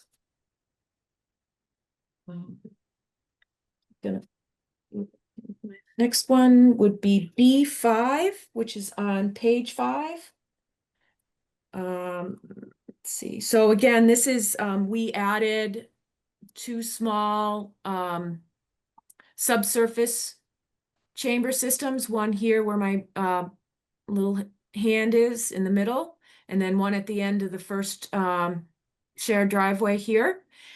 They asked us to do test pits in those locations. Those were 2 new ones, so we hadn't had the time to go out and perform those pits. So we can perform those.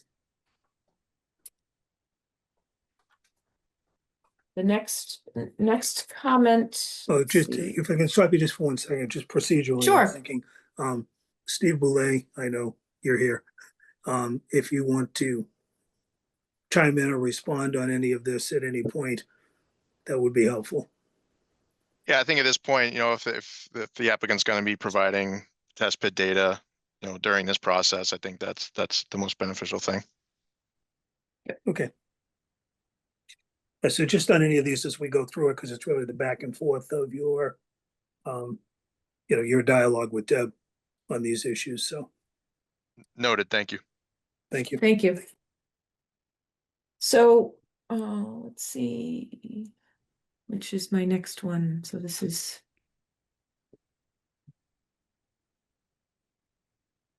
It's B7, which is at the top of page 6. They're looking for some additional detail on snow storage. I think we originally had some snow storage at the ends of both of these driveways, so we need to clarify in detail or find different locations for some snow storage on the property. It is quite tight, but we'll work on that and provide right that. now, it looks like there's snow storage as you're coming up to that first cul-de-sac on the, on the left. So that's the, Yep. Right. And then we have some here along this bend. We tried to provide some adequate storage, snow storage up here on this bend as well. But we'll look at the snow storage again and see if we can enhance that for the site. Yeah, and the reason for the comment was that when they plow these driveways, they're gonna be pushing everything coming towards the right. back, and we wanted to Yep. ensure that the fire lane was Lane. remained open. Correct. so do you Yep. think that there should be some sort of sign that says no, I mean, it seems like no snow, so that they hire like snow removers, they're just gonna push it there unless there's a sign or something. But, it's only gonna be for like a couple months a year, and then you're gonna have a sign like during the summer months too. It's just something to consider, because if the plowers do come, they're gonna automatically and naturally push it to the end. You know what I mean? Unless they're directed otherwise, or if there's Yeah. a sign that says otherwise. But then again, you're gonna have like a sign all year round for just a couple months a year. But isn't that where we want it, Steve? Is that where we want the snow storage at the end? We can push it down or no? Not for these particular, see these hatched areas, Steve? These Yeah, that's areas for we the fire wanted truck. to, Yeah, that was for the Right. fire truck. But can't we push it past that? Yeah, Is but that there for the- needs to be something there that says, okay, snow can't be just stored at the edge of the pavement. It has Yeah, to be yeah, yeah, cleared yeah. beyond that.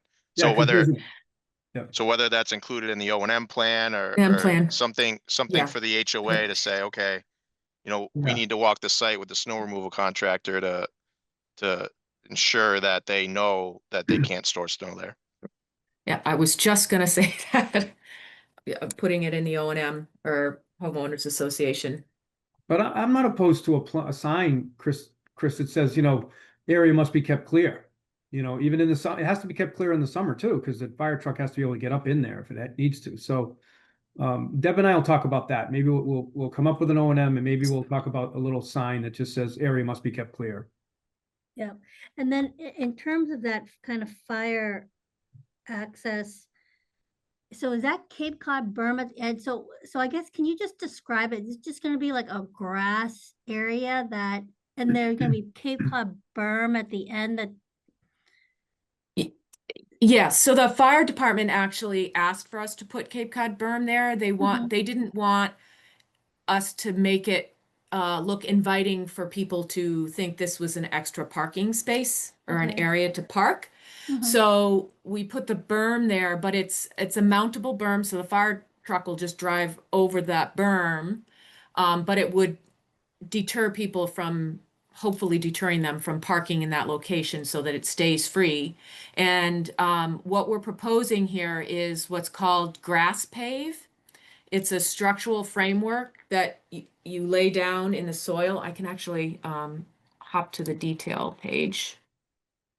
And it gives the ground structural stability, but then also, oops, I went too far. Allows grass to grow up. Let's see if I can find the detail. Oh, here it is. There it is. So it's sort of this framework here that gets that's looking at it in plan view, and it's laid down in here. It's a few inches high. You lay it on a gravel bed. It gets secured, and then you fill it with soil, and grass is allowed to grow through. So it looks like lawn, but it has a more structural stability to allow the fire trucks to drive over it. Gotcha. So I guess if you actually don't want, because if snowplower, you can't push it past that, otherwise they're gonna be plowing right through the berm too. Yeah, I mean, like the fire truck can go over the berm, so could a snowplow, I guess, you know what I mean? But you're right, there is a risk Yeah, if yeah. the snowplow digs up the berm, sure. Yeah, exactly, and it'll Yeah. cut up the whole berm. Yeah, we'll see if we can find some other areas Yeah. to store Okay. the snow, so it doesn't Okay. interfere with that. But I still think we need a sign to keep clear, you know, because that area probably needs to be, I mean, they're gonna, like Steve said, naturally, they're gonna plow to the end of the road. So we're gonna need to figure out a sign that says, you know, can't stop the plow there. So that area stays open.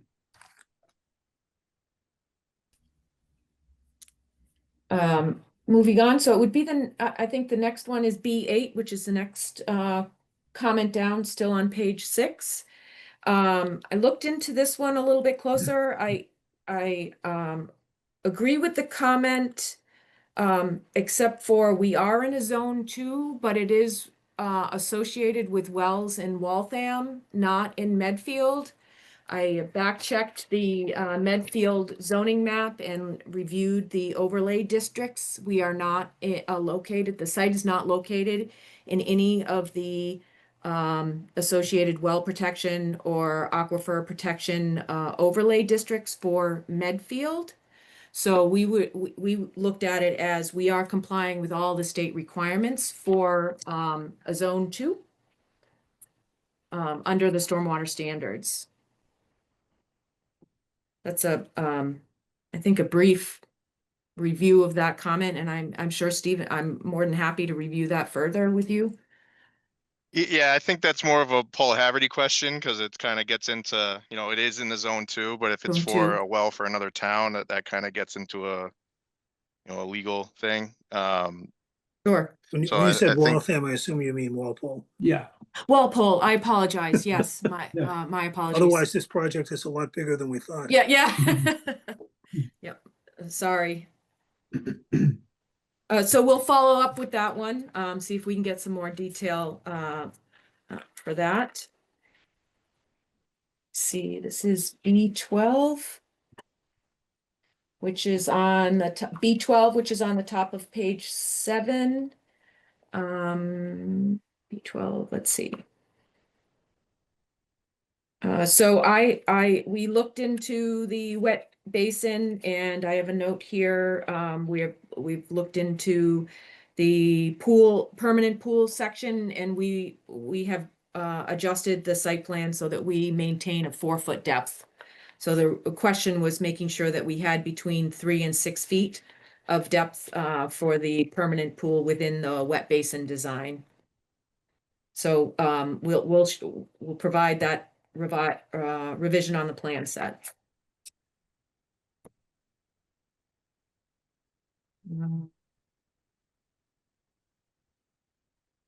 Please hop in if I miss one, but I'm going all the way now to section D, which is under utilities, which is on page 10. So the first one is D1. It looks like we inadvertently left off some of the looped water main on the site plan. So that's been adjusted on the plan. So all of the water main line work is now shown. D2, again, it's looking to confirm the water services on the shared driveways 2 and 3. Again, it looks like Tetra Tech's okay with what we have, but we'll clarify that. is that assumption correct, Deb, that they'll tap the water mains at the edge of the driveway and just bring them down those driveways? Individually, yes, for each home. Okay. Yep. So, okay, so now we're in section E, it's septic on page 11.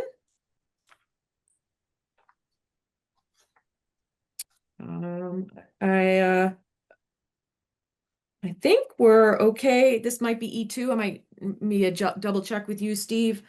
With this, we are we'll be providing a nitrogen reduction treatment system in conjunction with the septic design, and that will be addressed during the Medfield Board of Health review, and will be in compliance with Title V. So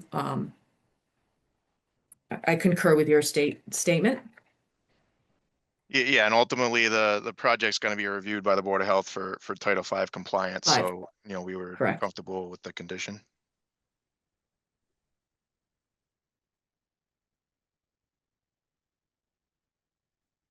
And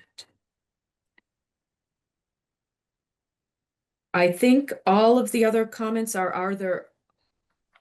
either resolved or referenced to be recommended as a condition. Did I miss anything, Steve? Nothing. I think yeah. there's the discussion on the local end of the Board of Health septic system regulations. It seemed like there were a lot of waivers requested for that. And most of it seemed like something that the ZBA should probably discuss with the Board of Health on whether or not, those would, I guess, apply to this project, their deliberation of the waiver requests. So I think if the board sought some, I guess, discussion with the Board of Health, I think that would be beneficial, in determining the waiver requests. Sure, and just I know nobody was able to look at it because I sent it right before this hearing, but I did send over a much more detailed waiver list in draft form, which goes through those local waiver requests, not only for Board of Health, but for all local bylaws or regulations that we're looking for relief for under this project. Good. So hopefully that could be helpful with reviewing that with the Board of Health. Yeah, and there might be local concerns related to, a lot of these items that, we aren't privy to. So, we can certainly be part of that conversation if the board would like, but, certainly seeking their advice on a lot of these would be beneficial.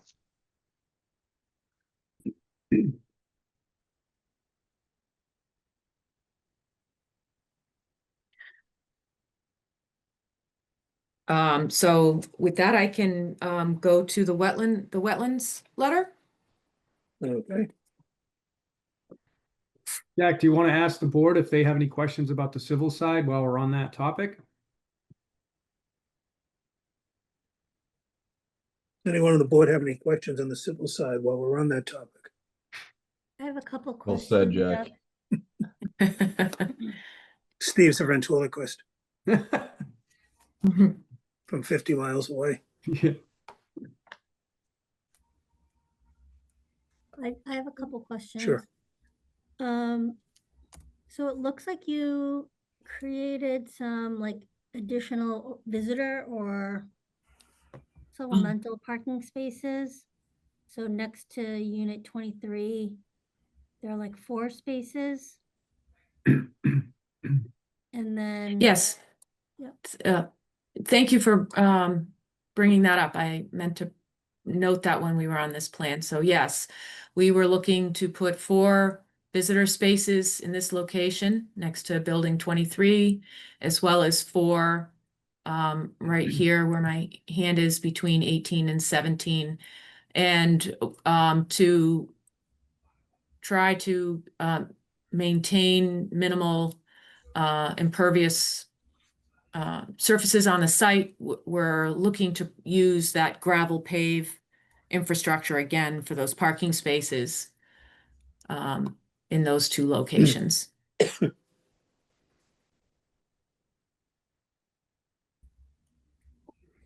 So like maybe there'll be like a visitor sign, put some sort of signage there, Mhm. some things like visitor Sure. parking.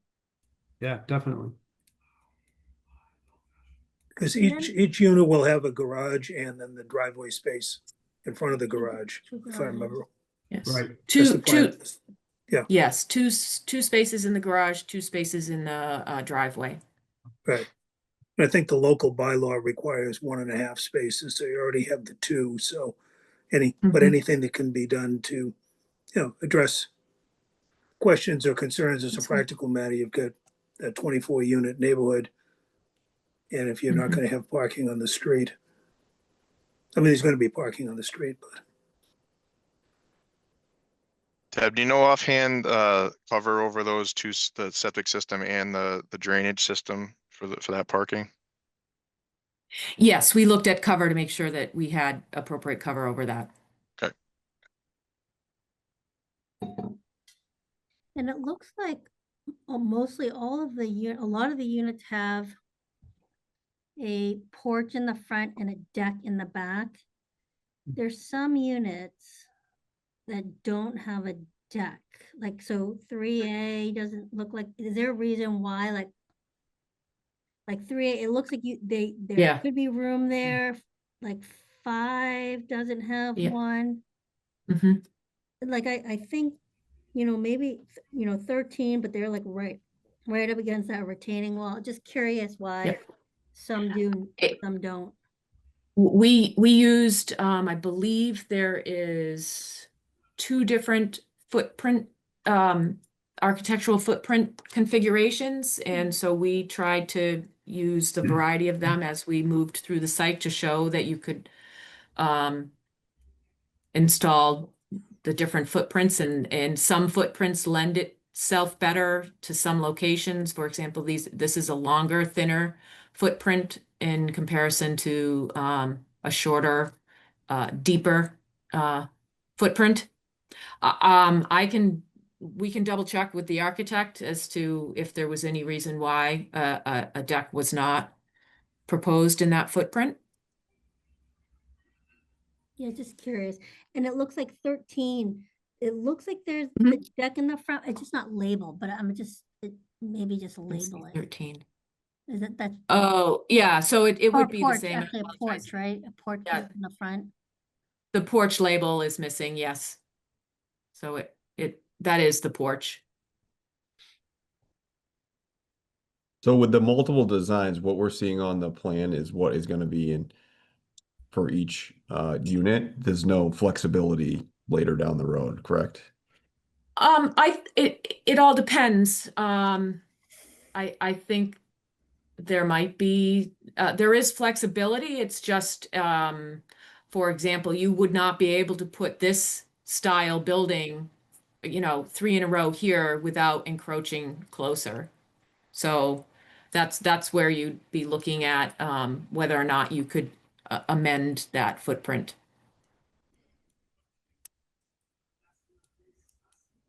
So you could definitely put this footprint here.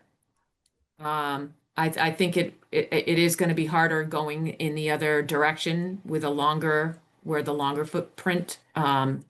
You wouldn't be able to put them all in a row, that same footprint all in a row, because you're losing that length. But you could definitely swap the longer footprint out for what I'd call the shorter one. And that would be determined as the homes are purchased? I would defer to Steve on that, but that's what I've seen in the past, yes. Yeah, as long as we're not getting any closer to any kind of wetland or buffer zone or reconfiguring the roadway, we can reconfigure the house layout within its original footprint Okay. to suit the purchaser or with one of our models that we've represented to you. And then Deb, on that additional parking by the reserve septic system, so Yes. that's Cape Cod berm. So to get access it's not like you'd have to go over the berm. You just drive over the berm into those spaces. That's what we're showing now, but if we could open that up. Okay. I don't see why we couldn't do that there to show that those spaces are there. And then I think with Steve's suggestion of some signage there, that would be helpful. Mm-hmm. Be honest, I think that was just a slight omission on our part for not removing that Cape Cod berm.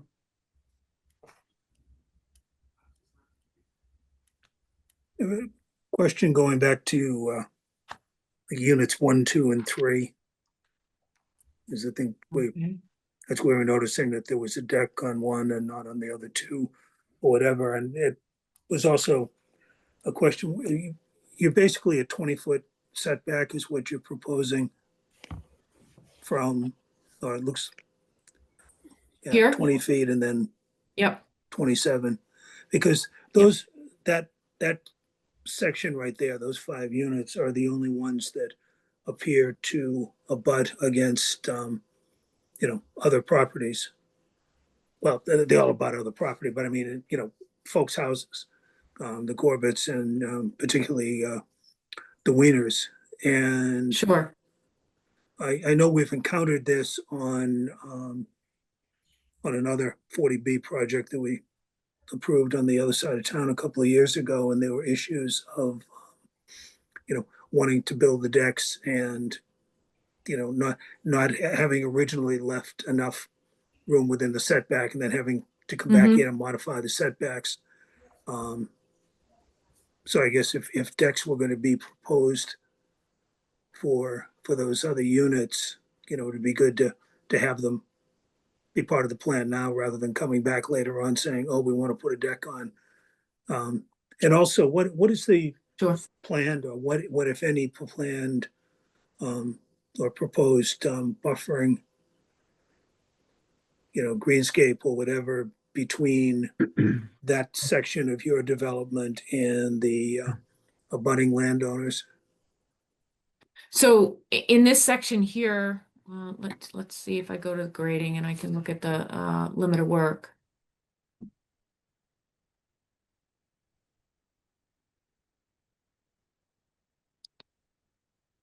So we are grading slightly into the existing tree line. You can see that tree line right here. So this is where the existing dwelling is. So it is cleared along that property line. Okay. We can definitely look at vegetation there. I was looking for, oops, let's see, where is it? 7.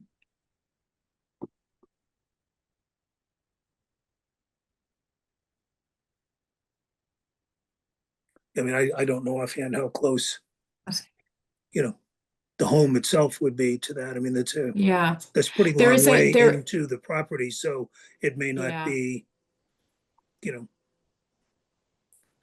be seen by the homeowners. right. There This was just a major issue on this last project. There were really only 2 property owners on another street that backed up to the property, and big concerns about putting up 25-foot arborvitaes and everything to to kind of block the view of the development. So may not be a concern at all, but I was just curious. yeah, I just wanted to note that we do have a stone wall along the property line here, and there is a large grade change. Right. That Because that's you the do see. elevated portion of the lot, right? Yeah, yeah. So, for instance, the existing dwelling here is at approximately 197, and we're up at, if I look at these contours here, I go all the way up to like 205. So you do have a big drop. It looks like a big drop here, and then you come up and you're closer, but you're still, 5 to 7 feet different in grade. I can look at how that tapers off, but I'll defer to Steve in regards to buffers, but we can relook. But your property, relook at that. then your structures would be below the grade of the abutting property, I would imagine so, as yeah. opposed to above the grade. Correct. Okay. Thank you.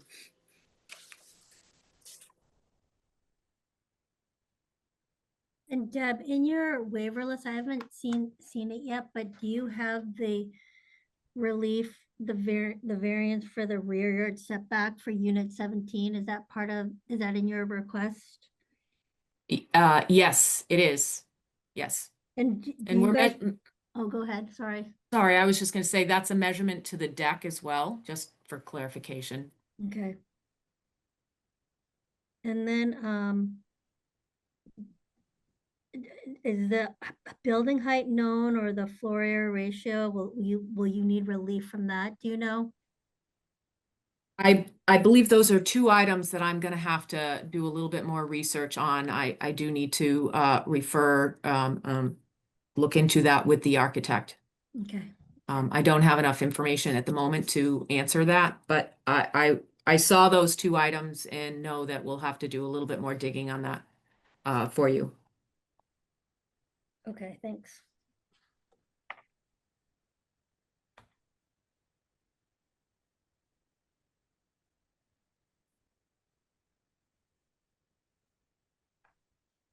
Jared or Bill, any questions at this point?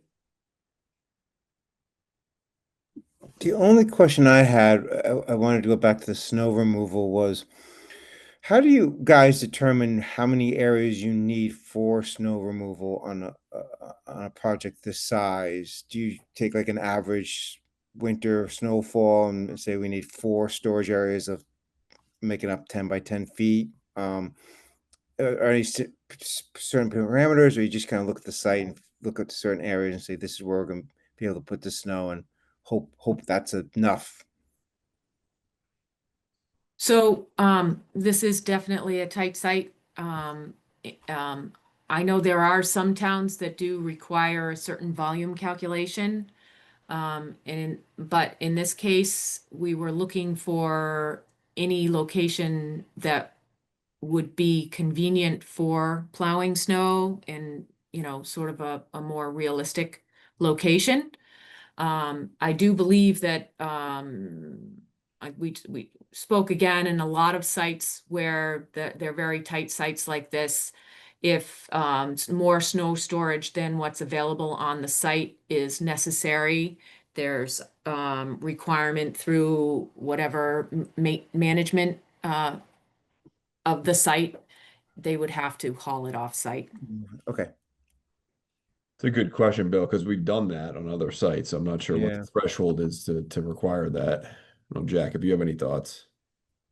Yeah, I don't, off the top of my head, I don't know that there's any standard, if you will, that we've set, but I know we have done that particularly, in tight areas. Yep.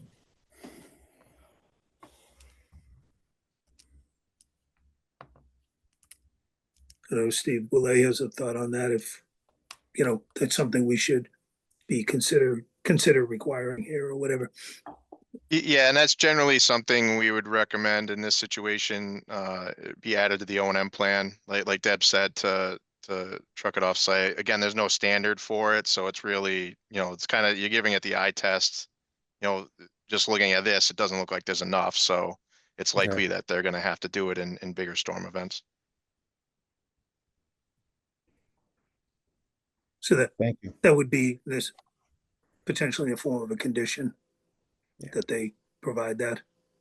Yeah, or Deb could modify in her next submission, just modify the O&M plan to include, Yeah. Provision that, stone be removed if it. Again, it's how do you, what's the threshold there? So that's kind of the tough part, but Yeah. I'm sure Deb can come up with something to kind of appease the board. Right.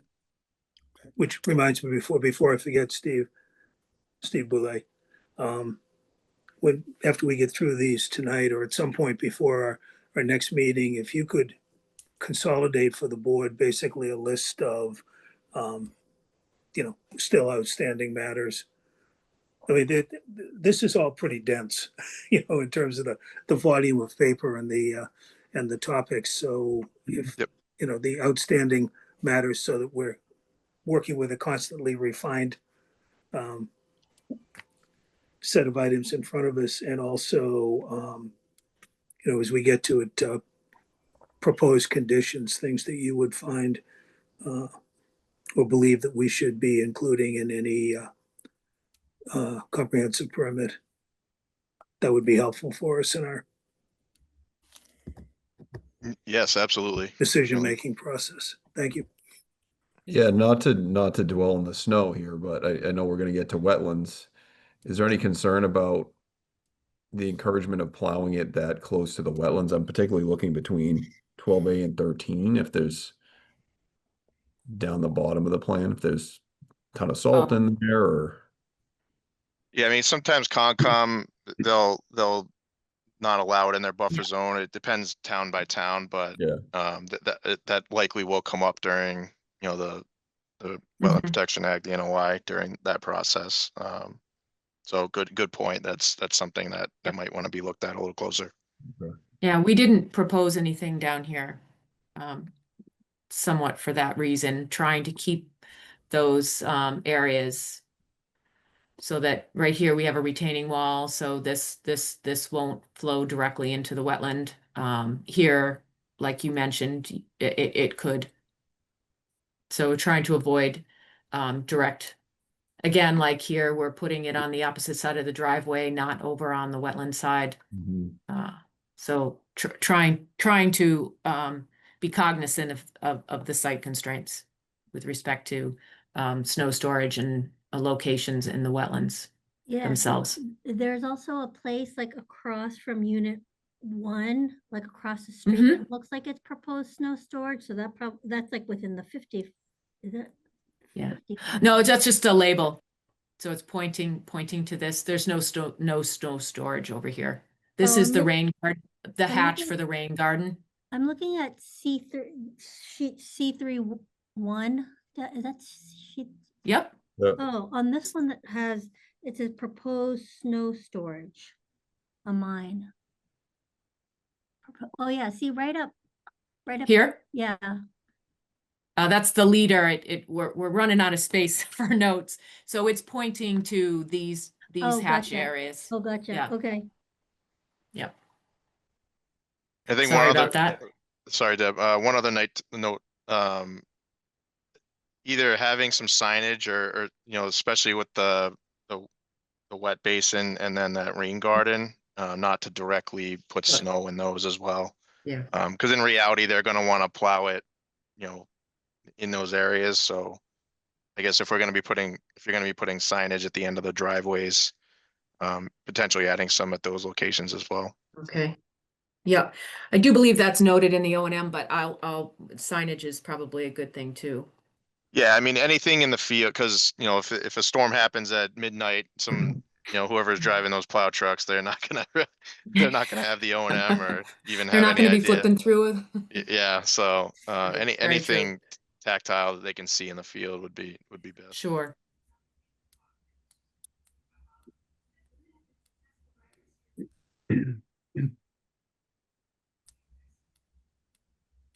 Any other questions from the board on this topic? No, the only thing I wanted to add was I like the addition of the visitor parking areas. I mean, I know you guys were meeting the requirements, but I thought it's going to help with just keeping safety issues from fire trucks, whatever. If some people have overflow parking for their guests, I think that's a great addition.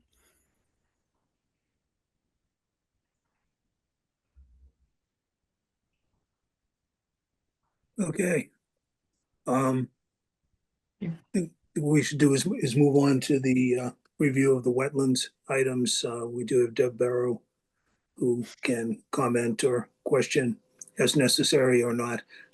She's chair of the Conservation Commission, and just as most folks are aware, there will be, after all of this, there will still be separate hearing, notice of intent, and then hearings on order of conditions with the Conservation Commission under the State Wetland Protection Act. So there will be further review of all of this by the expert board,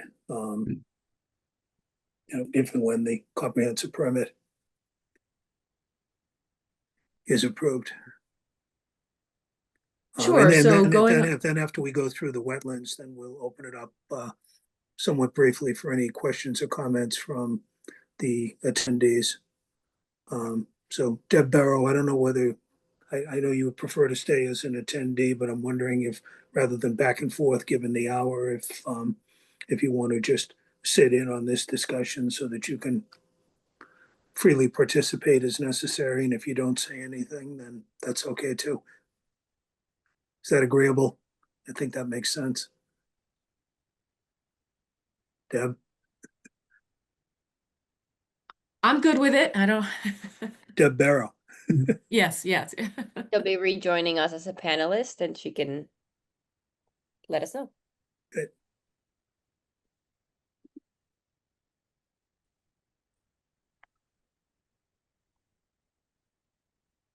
So sorry about that. I am going to just turn off my camera, and then if you have a question for me, I'll put it on so I just can stay as invisible as possible. That's quite all right. All right, thanks.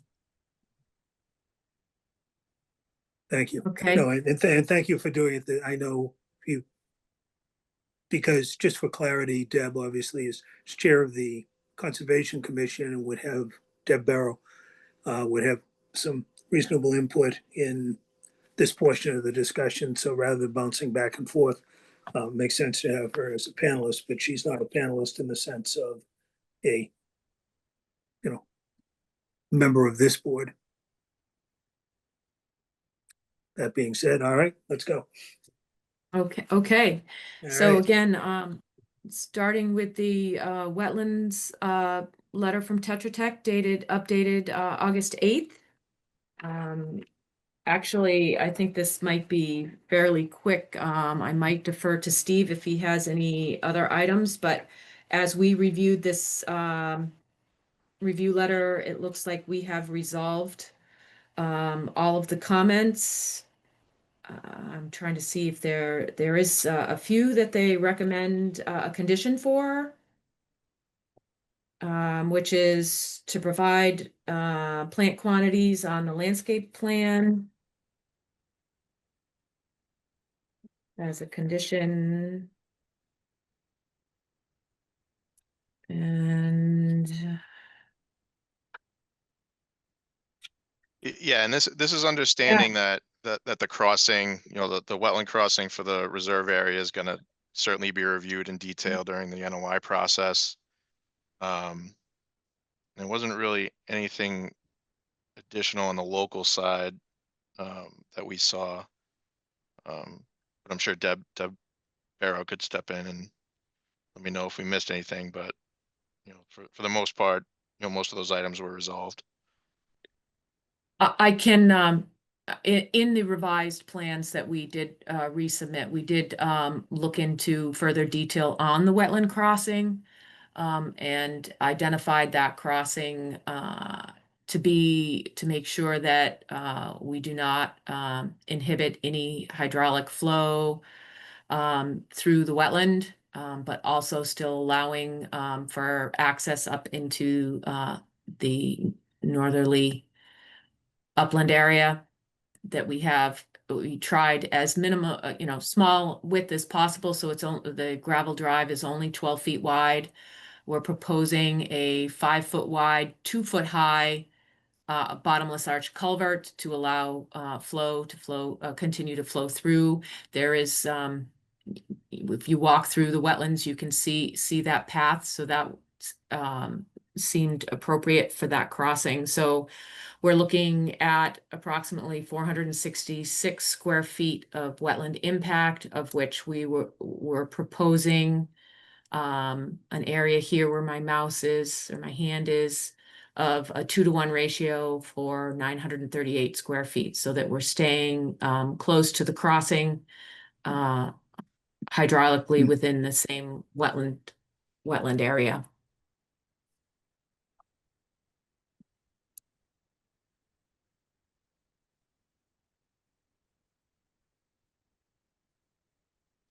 And I'm happy to answer any questions.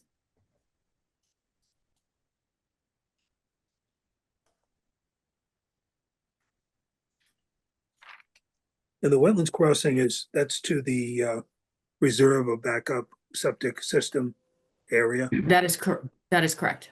And that septic system, is that going to be built now, or is that just a reserved area with the crossing? If it's It's ever just needed? yes, it's just the reserve area.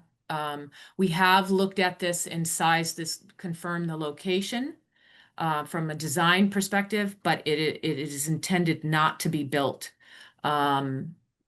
The primary septic system is here in the center again. Right. We did show on our septic design plans and putting in the future sort of force main line up to this gravel road. I apologize if I misspeak. I don't believe that the force main went all the way through that crossing. I'll double check. I think I'll have to clarify that and double check, but we were putting in as much of that sort of advanced connection if needed so that it didn't have to be disturbed a second time. But the field itself and this area was not intended to be cleared. So no clearing up here. Although we did do just to be conservative, Tetra Tech asked us to modify our drainage study with that assumption that that was cleared and developed as a field, such that we knew that our stormwater would be able to accommodate that if it ever had to take place. So when you go to Board of Health for Title V review, would they be reviewing just we'll call it the main septic system that's being built now, or would they also be reviewing preliminarily, I guess, any proposed system, or would that be a separate review process under Title V if and when it has to be built and used? Yep, no, they would look at both of those at the same time as one permit. Okay. But if in the future, let's say 50 years from now, if they did have to use the reserve area, the design of that reserve area at that time would have to go through a permitting process. But we do show them now that they can fit a reserve and show that design now, even though we're not building it now. So we have to prove that it can be built in that location, but we don't build it. It'd be part of the process, Title V review now, but it would be a separate Title V review down the road. That is correct. But still, I mean, this comprehensive permit and this board obviously doesn't have jurisdiction on Title V or under the Wetlands Protection Act, but it would still. So, and I think okay. Sorry, I think we're looking at this crossing as just in anticipation, since we would want to make sure that that access is there, so that in the future, if this ever needed to be done, that access is provided, and that wouldn't have to be done in the future. And then this access way, is this something that would then be incumbent upon the homeowners association or condominium trust to maintain? Yes. And Jack, just so you know, one of the waiver requests were the local Board of Health regs require that the reserve area be within the limits of the primary. So that is one of the waiver requests that were asked for. So that's certainly a discussion to have. Right, because it's going to be a separate area. Correct. But I haven't looked at the waiver requests. Okay.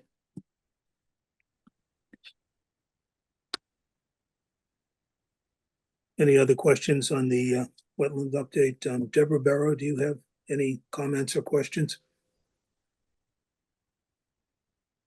You'll have your own separate hearing on the list later on, but. I don't have any comments or questions to make. Okay. Thank you so much. Thank you. Yep. Right. Members of the board, questions, comments? I don't have any questions. I don't either, Jack. No, sir. Yay. With that then, anyone else in attendance have any questions or brief comments relative to the site and civil review or the wetlands review that we've just been conducting? And again, this is a refining of all of the prior discussions and the letters, and there's been a lot of behind the scenes back and forth between Tetra Tech and the and Dev Merrill engineers to get us to this point. So that's why we're only reviewing the things that are still outstanding. But with that, if anyone has any questions or comments, now is the time. Mr. Chair, we have 2 hands raised. Would you like me to promote the first person? Sure. Okay, so I'm promoting Fran Corbett.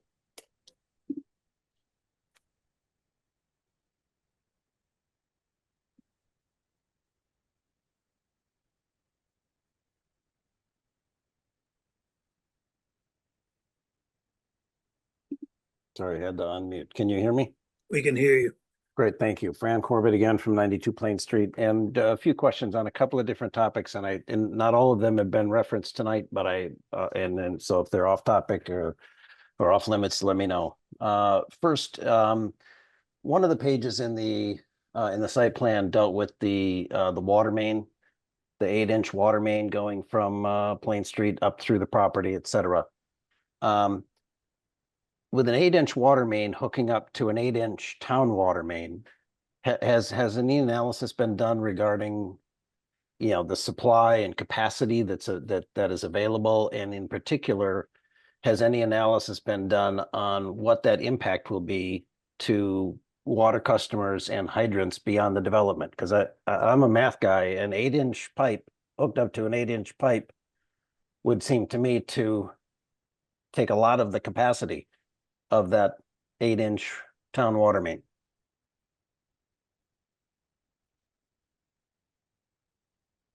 We have an answer for that? We Yep. reviewed the water main with the DPW and Water Department. They requested the 8-inch main, and they also requested that we loop it through the site so that we keep the we're not creating a dead end condition here. So we are looping it through and back to Plain Street, so that this is how you reduce the loss in pressure or anything in the main. So it becomes part of the actual 8-inch main flow path. So it was reviewed with town departments. So they expect from, and I guess, Jack, maybe this is something that personally I'm downstream from that connection. It would be good to have some communication or understanding from the DPW that the water pressure capacity and et cetera will not be impacted for houses beyond 86 Plain Street. Is that something that could be done? We can ask them, sure. Okay, thank you. Next, on the Tetra Tech letter, the first one that you went over, Deb, item B14, it says the project proposes that this was your Tetra Tech's original comment. It's on page 7. The project proposes impervious lot coverage of 17.3%, which exceeds the allowable 15%. What is what makes up the 17.3% that is impervious? So you're looking at houses and the roadway and the driveways, sidewalk. Okay, so they're all impervious? I thought they were the sidewalk and the pavement were going to be what's the word, bituminous? Bituminous concrete sidewalk is an impervious surface.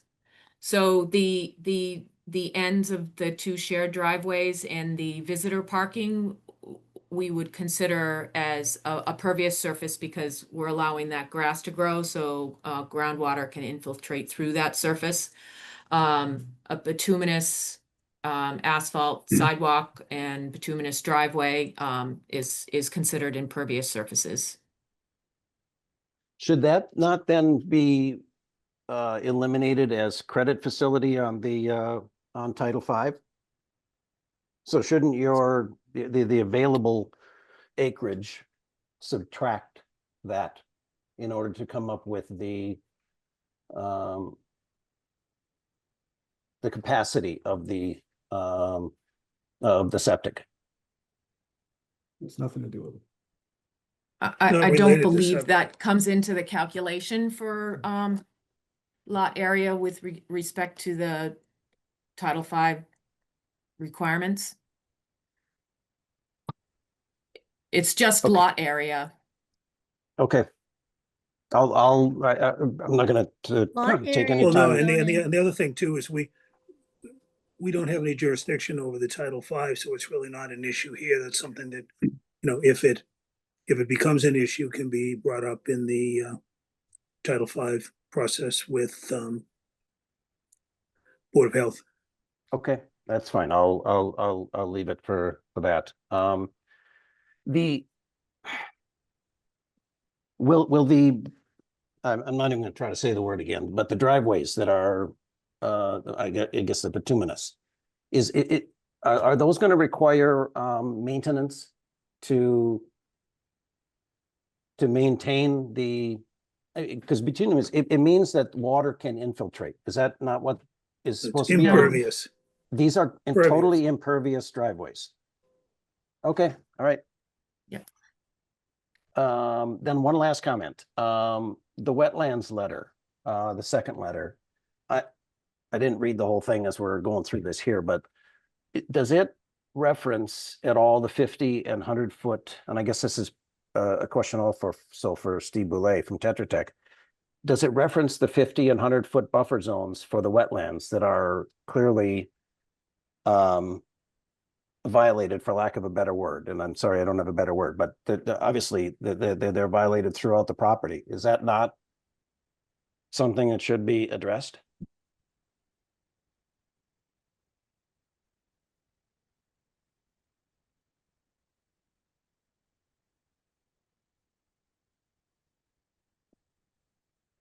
Steve Boulay? I think it was. That was reviewed as part of the process. I don't have our wetlands people here tonight with me, but I can certainly bring that up with them. But I think the intent of the plan was to try to maintain the 50-foot setback. There is work in the 100-foot, obviously, which is jurisdictional to the Wetlands Protection Act.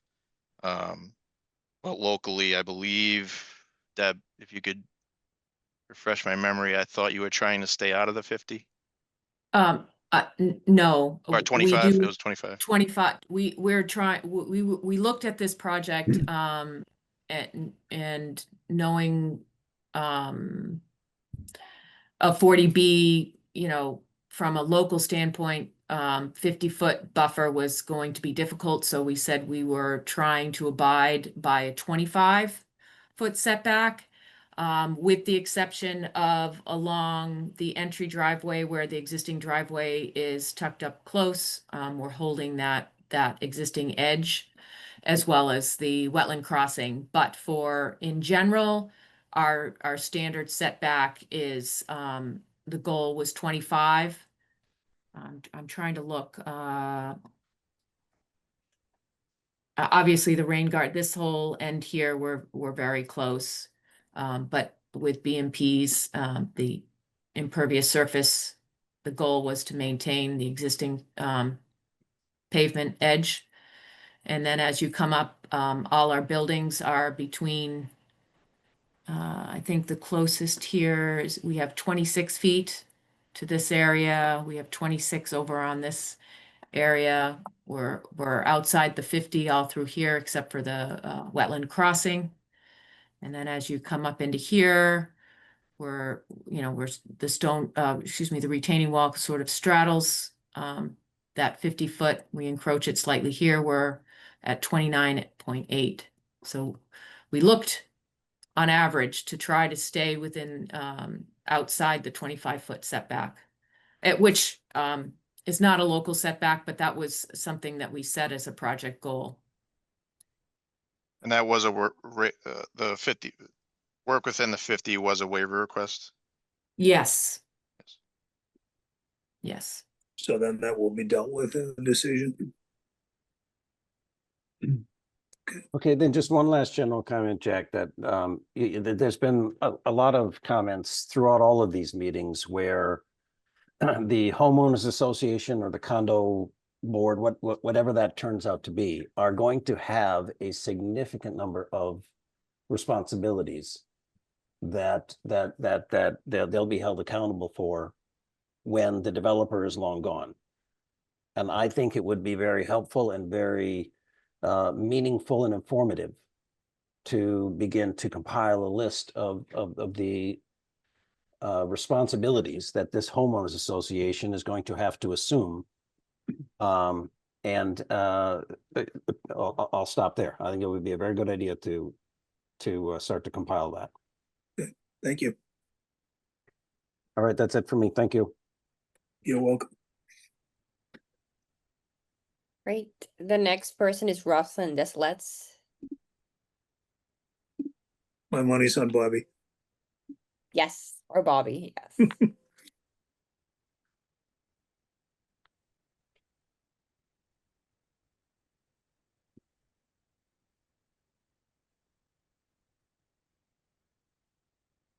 Can you hear me? We can hear you. Jack, you got it right. It's Bobby again. So Bobby Deslets, 94 Plain Street. I just have one comment to make. It's on waiver E8, which is about the shared septic system. So the state of Massachusetts. What are you reading from? So from the waiver list that was sent out, my wife showed me, and E8 is one about The waiver shared list that was sent out when? Maria, did you send out the waiver list that was received? An Tonight? hour memo, ago. the memo from Tetra Tech. I'm sorry. Thank you. So about the shared septic system. So the state. And which memo were you on? The wetlands one? Or Yes. we have two of them.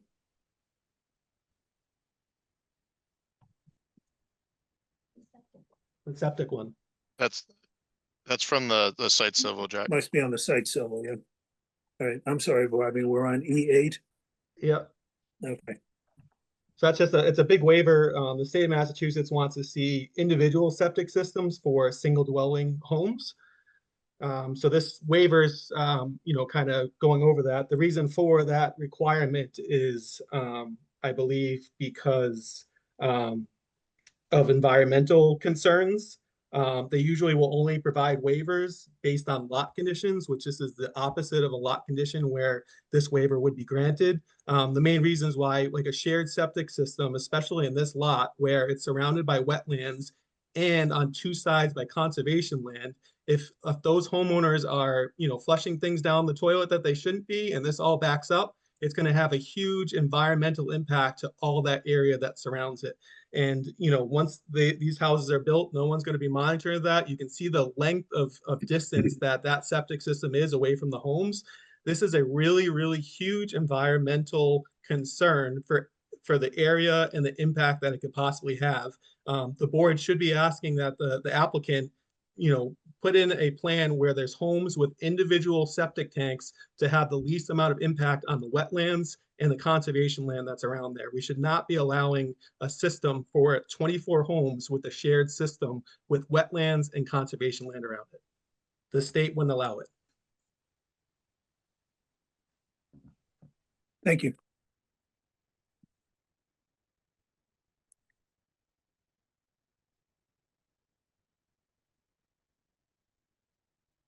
All right.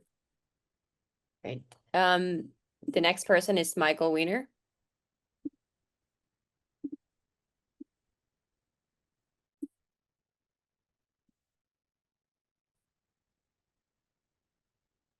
Okay, thank you. Am I being heard? You are being heard. Thank you. I just, a couple of comments, and I do have a question for Attorney Haverty. When we talked about the school bus, not to go backwards, the attorney said that the school bus was in existing condition, so that everything's okay. Well, so were the trees in existing condition, but because it suits their needs, they should be removed, but nothing should be done about the existing condition with the school bus if it's not safe. So I don't want to belabor the point. I just find it inequitable.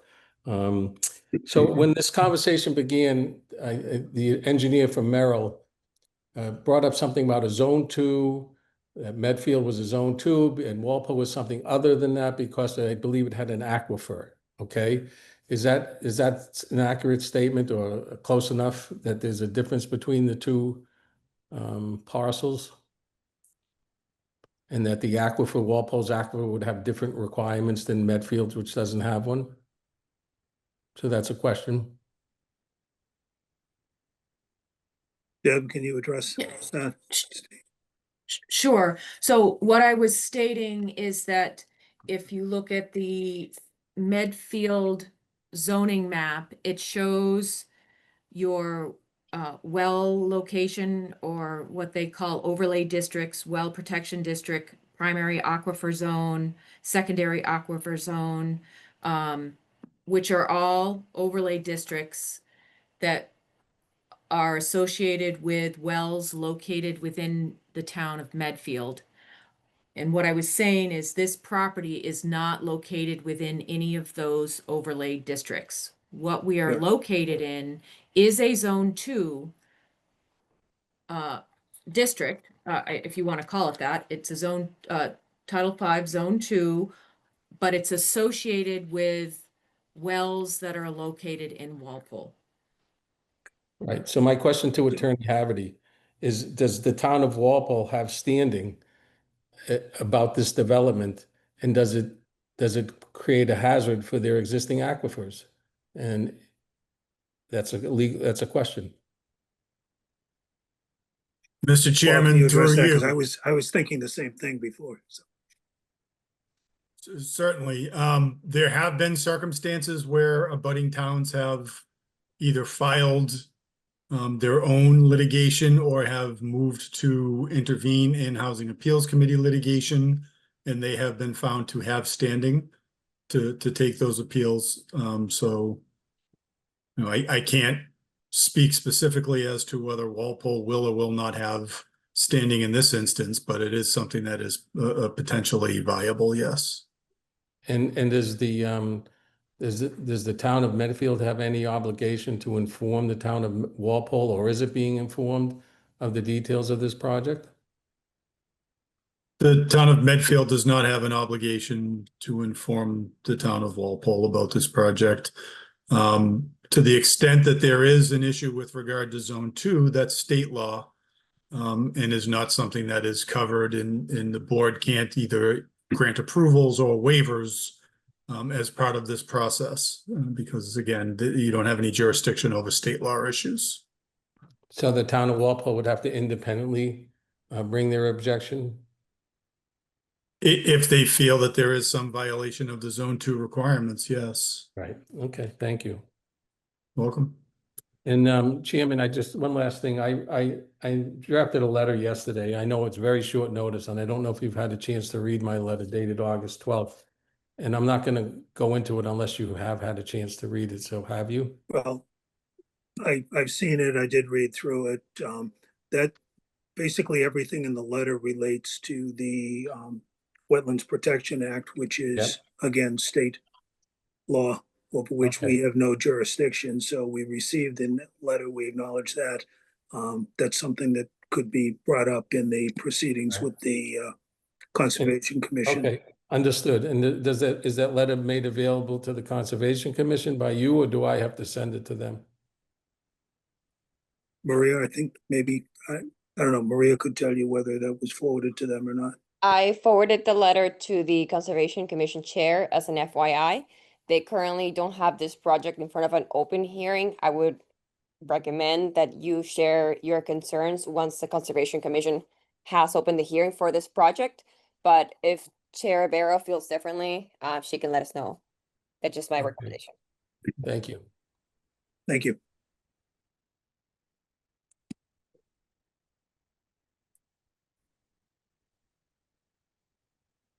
All right.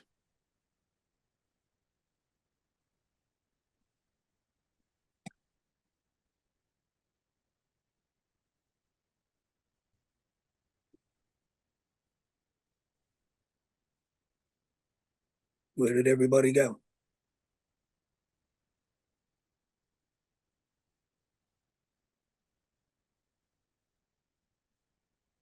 I stopped sharing my screen. I don't know if that messed you up or not. Oh, Apologies. let's see. Let's go to gallery view, and there is everybody. All right, Maria, I think Michael Weiner, you're all set, right? Yes, thanks. Okay, thank you. Perfect.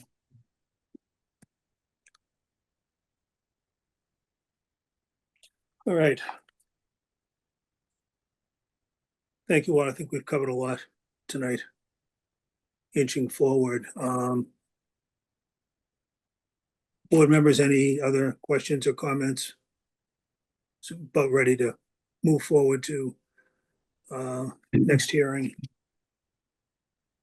Next hearing date. Deb, you've submitted a waiver list, which obviously no one's had a chance to look at yet. Because otherwise I was going to jump up and down, yell and scream and say, have it in a week. I do want to comment that the last section in there, I would like to update. So there, I will have some refinements to it. Okay. But I did want to get something in so that we could start looking at it for the next hearing. Right. We have, as everyone is aware, a September 29th closing outside ultimate closing date for the hearing. We'd like to move it along a little bit quicker than that. We're at a point now that we need some refinement, and Paul Haverty, you can help me out here. Paul and I did have a discussion earlier today just about timing and procedure, and I admit at this hour I'm getting a little bit tired, so I want to make sure we get this right. But I think what we need to do is to have the next meeting be in the next 2 to 3 weeks, which I know is bringing us into Labor Day and the end of the summer.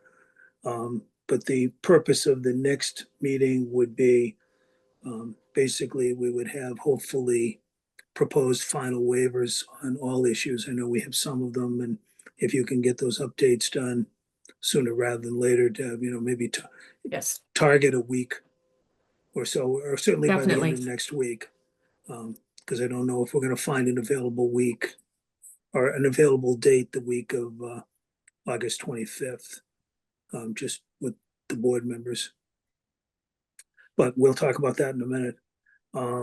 And then the purpose of that meeting would be basically to have the waivers in so that we can start to have a conversation. Typically what Paul will do. Well, Paul, why don't you tell us what the process would be from here? Because you know it inside out. In terms of drafting the decision? Yeah, in the other words, waiver what decision? sort of the so- path forward now.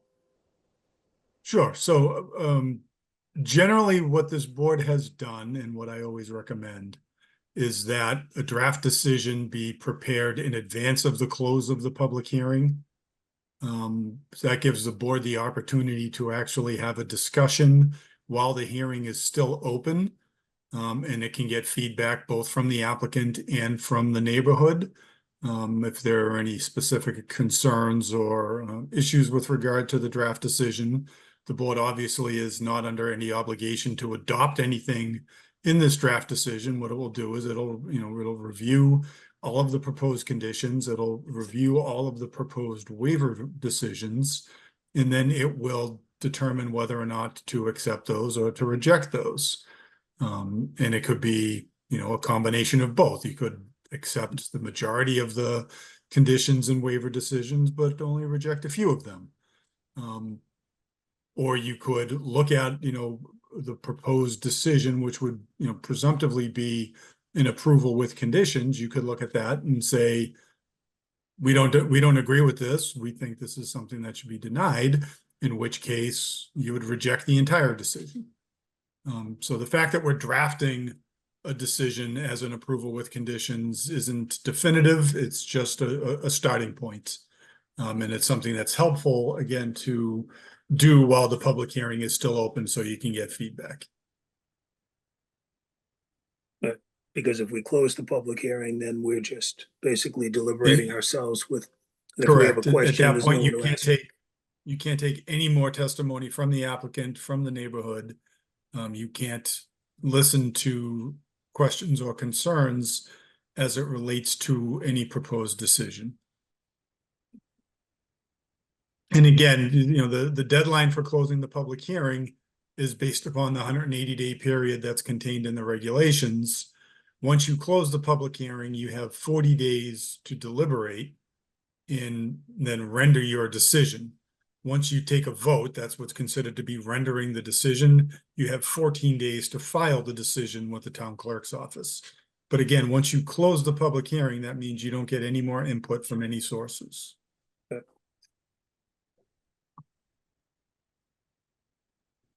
So for our next meeting, the goal would be having having the final waivers, and you would have some draft comments on the waivers for the board, and that could be shared with, or would be shared with the applicant team and with the abutters to the extent. And then there would be some conversation surrounding the proposed waivers, and also proposed conditions. And then the hearing after that, which should be the final hearing, would be really the board's consideration of the final draft decision and going through and formally voting on each individual waiver and the ultimate decision. Does that sound right? Yes. Okay. So most of the discussion is that the next hearing will really be the discussion and refinement of the waivers and conditions. And so I think I already mentioned it to Steve Boulay, but we should be inviting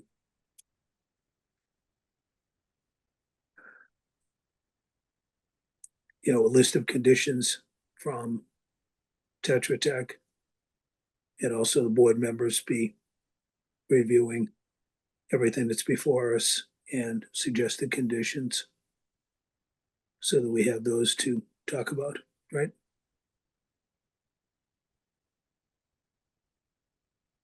Jack, how would you like to handle the Board of Health input for the local waivers? We should probably have someone from the Board of Health present at the next meeting. I mean, we share the waivers with them ahead of time, Okay. so that they can review them and have some comment, and we can get their input at that meeting. Thank you for reminding that. Let me reach out to the chair and see. I'll let them know, and we can. You let them know, and they'll provide a designee. Okay. So the next meeting will be discussion on proposed waivers and proposed conditions. That a fair summary, Paul? Yes. Okay. And I think that should be not too far out. We're coming to the end of summer. I was hoping to maybe be able to find a common date, the 2 weeks from now, the week of August 25th. But Paul, you're only available on Monday and Wednesday of that week, and Maria's not available on Monday. And Jared, I think you indicated you weren't available. It did say Tuesday, August 27th. It would be Wednesday, August 27th. So is Tuesday out for you or Wednesday out for you? Both are out for me. I Both could are do out. Monday, but it seems like we can't do that. Thursday is out. Did you say that? 28th? Yeah, Paul, you're not around the 28th, right? I have another hearing that night, yes. What about The September fol- 2nd? The following week is Labor Day week, and I'm the only one that doesn't have kids in school on the board, right? When does school start in Medfield? 27th Oh. August. 20, oh, it starts in August, okay. Well, is the first week of September feasible? Yep. Yep. Works for me. What are available nights that week, Maria? I'd sort of prefer not to do the Tuesday, the day right after Labor Day, because everybody's going to be coming back to their real jobs. I think I have availability on Wednesday. That's my last Wednesday before I start school on Wednesday nights at 7:40. But I can always hop off. So a and friend of mine used to say, that sounds like a personal problem. You guys can be on your own. You're available for the entire evening on Wednesday, September 3rd, correct? I am, yes. Okay, good. Does that work for Works for me. Jared, Christine, Works for me. Bill, Paul? I'm available, yes. Okay. Now that we have a quorum of the board, hopefully that works for the applicant. Yeah, I'm good, Jack. for Steve, the Third, Deb. I'm good. Yep. Yeah. I'm glad you didn't pick Tuesday. I couldn't do Tuesday. I have another hearing on Tuesday night, but I'm good for the 3rd. All right, good. Steve Belay, does that work for you? Works for me, Mr. Chairman. All right. It's anonymous, 6 p.m. 6 p.m. via Zoom. We'll do Okay. a formal motion in a minute.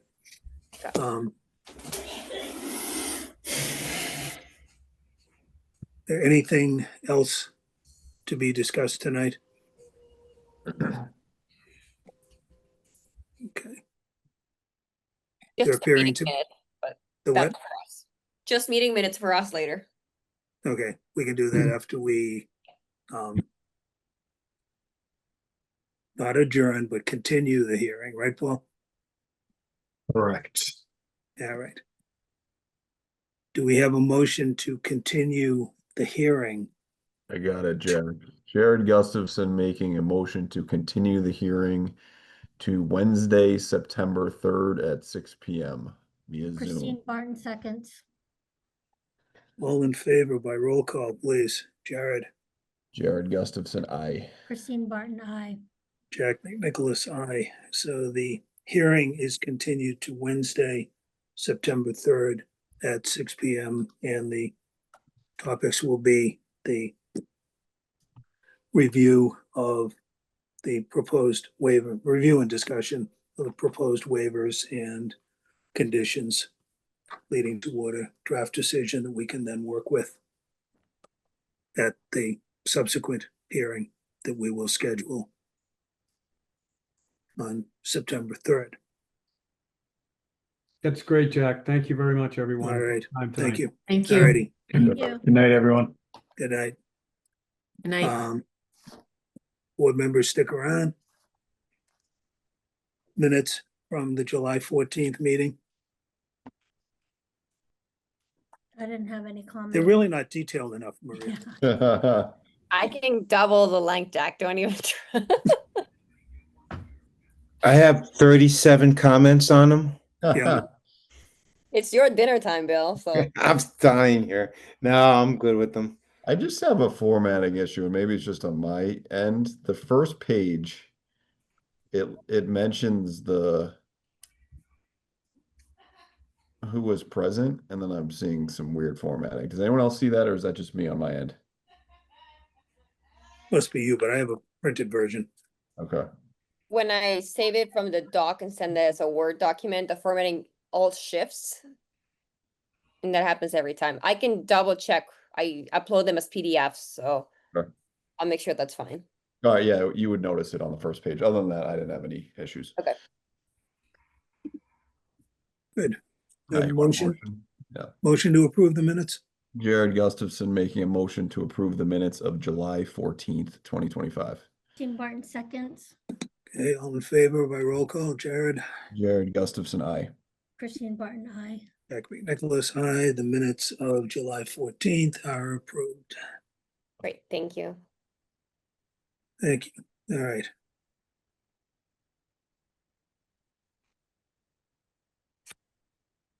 Good. Anything further? Nope. Nope. Good. Well, I meant to thank Deborah Barrow. Maybe I did. But thank you to everybody. It's been a long evening, but hopefully productive. We're moving forward in the process. Good. All righty. Thanks, guys.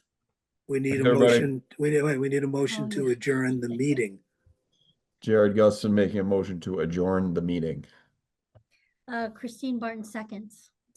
Discussion. There appearing to be none. All in favor? Jared Gustafson, aye. Christine Barton, aye. Jack McNicholas, aye. And Bill McNiff, you can go eat dinner. Thank you. And Maria, I wore the shirt to match your background tonight. Thank you, I appreciate it. I'll match my background next time. A green screen. Hopefully that's a real wall. It is a real wall. We painted Oh, it good. last year. Not one of the fake backgrounds. All righty. Good night, All right. guys. Good night, everybody. care. Thank you. Bye.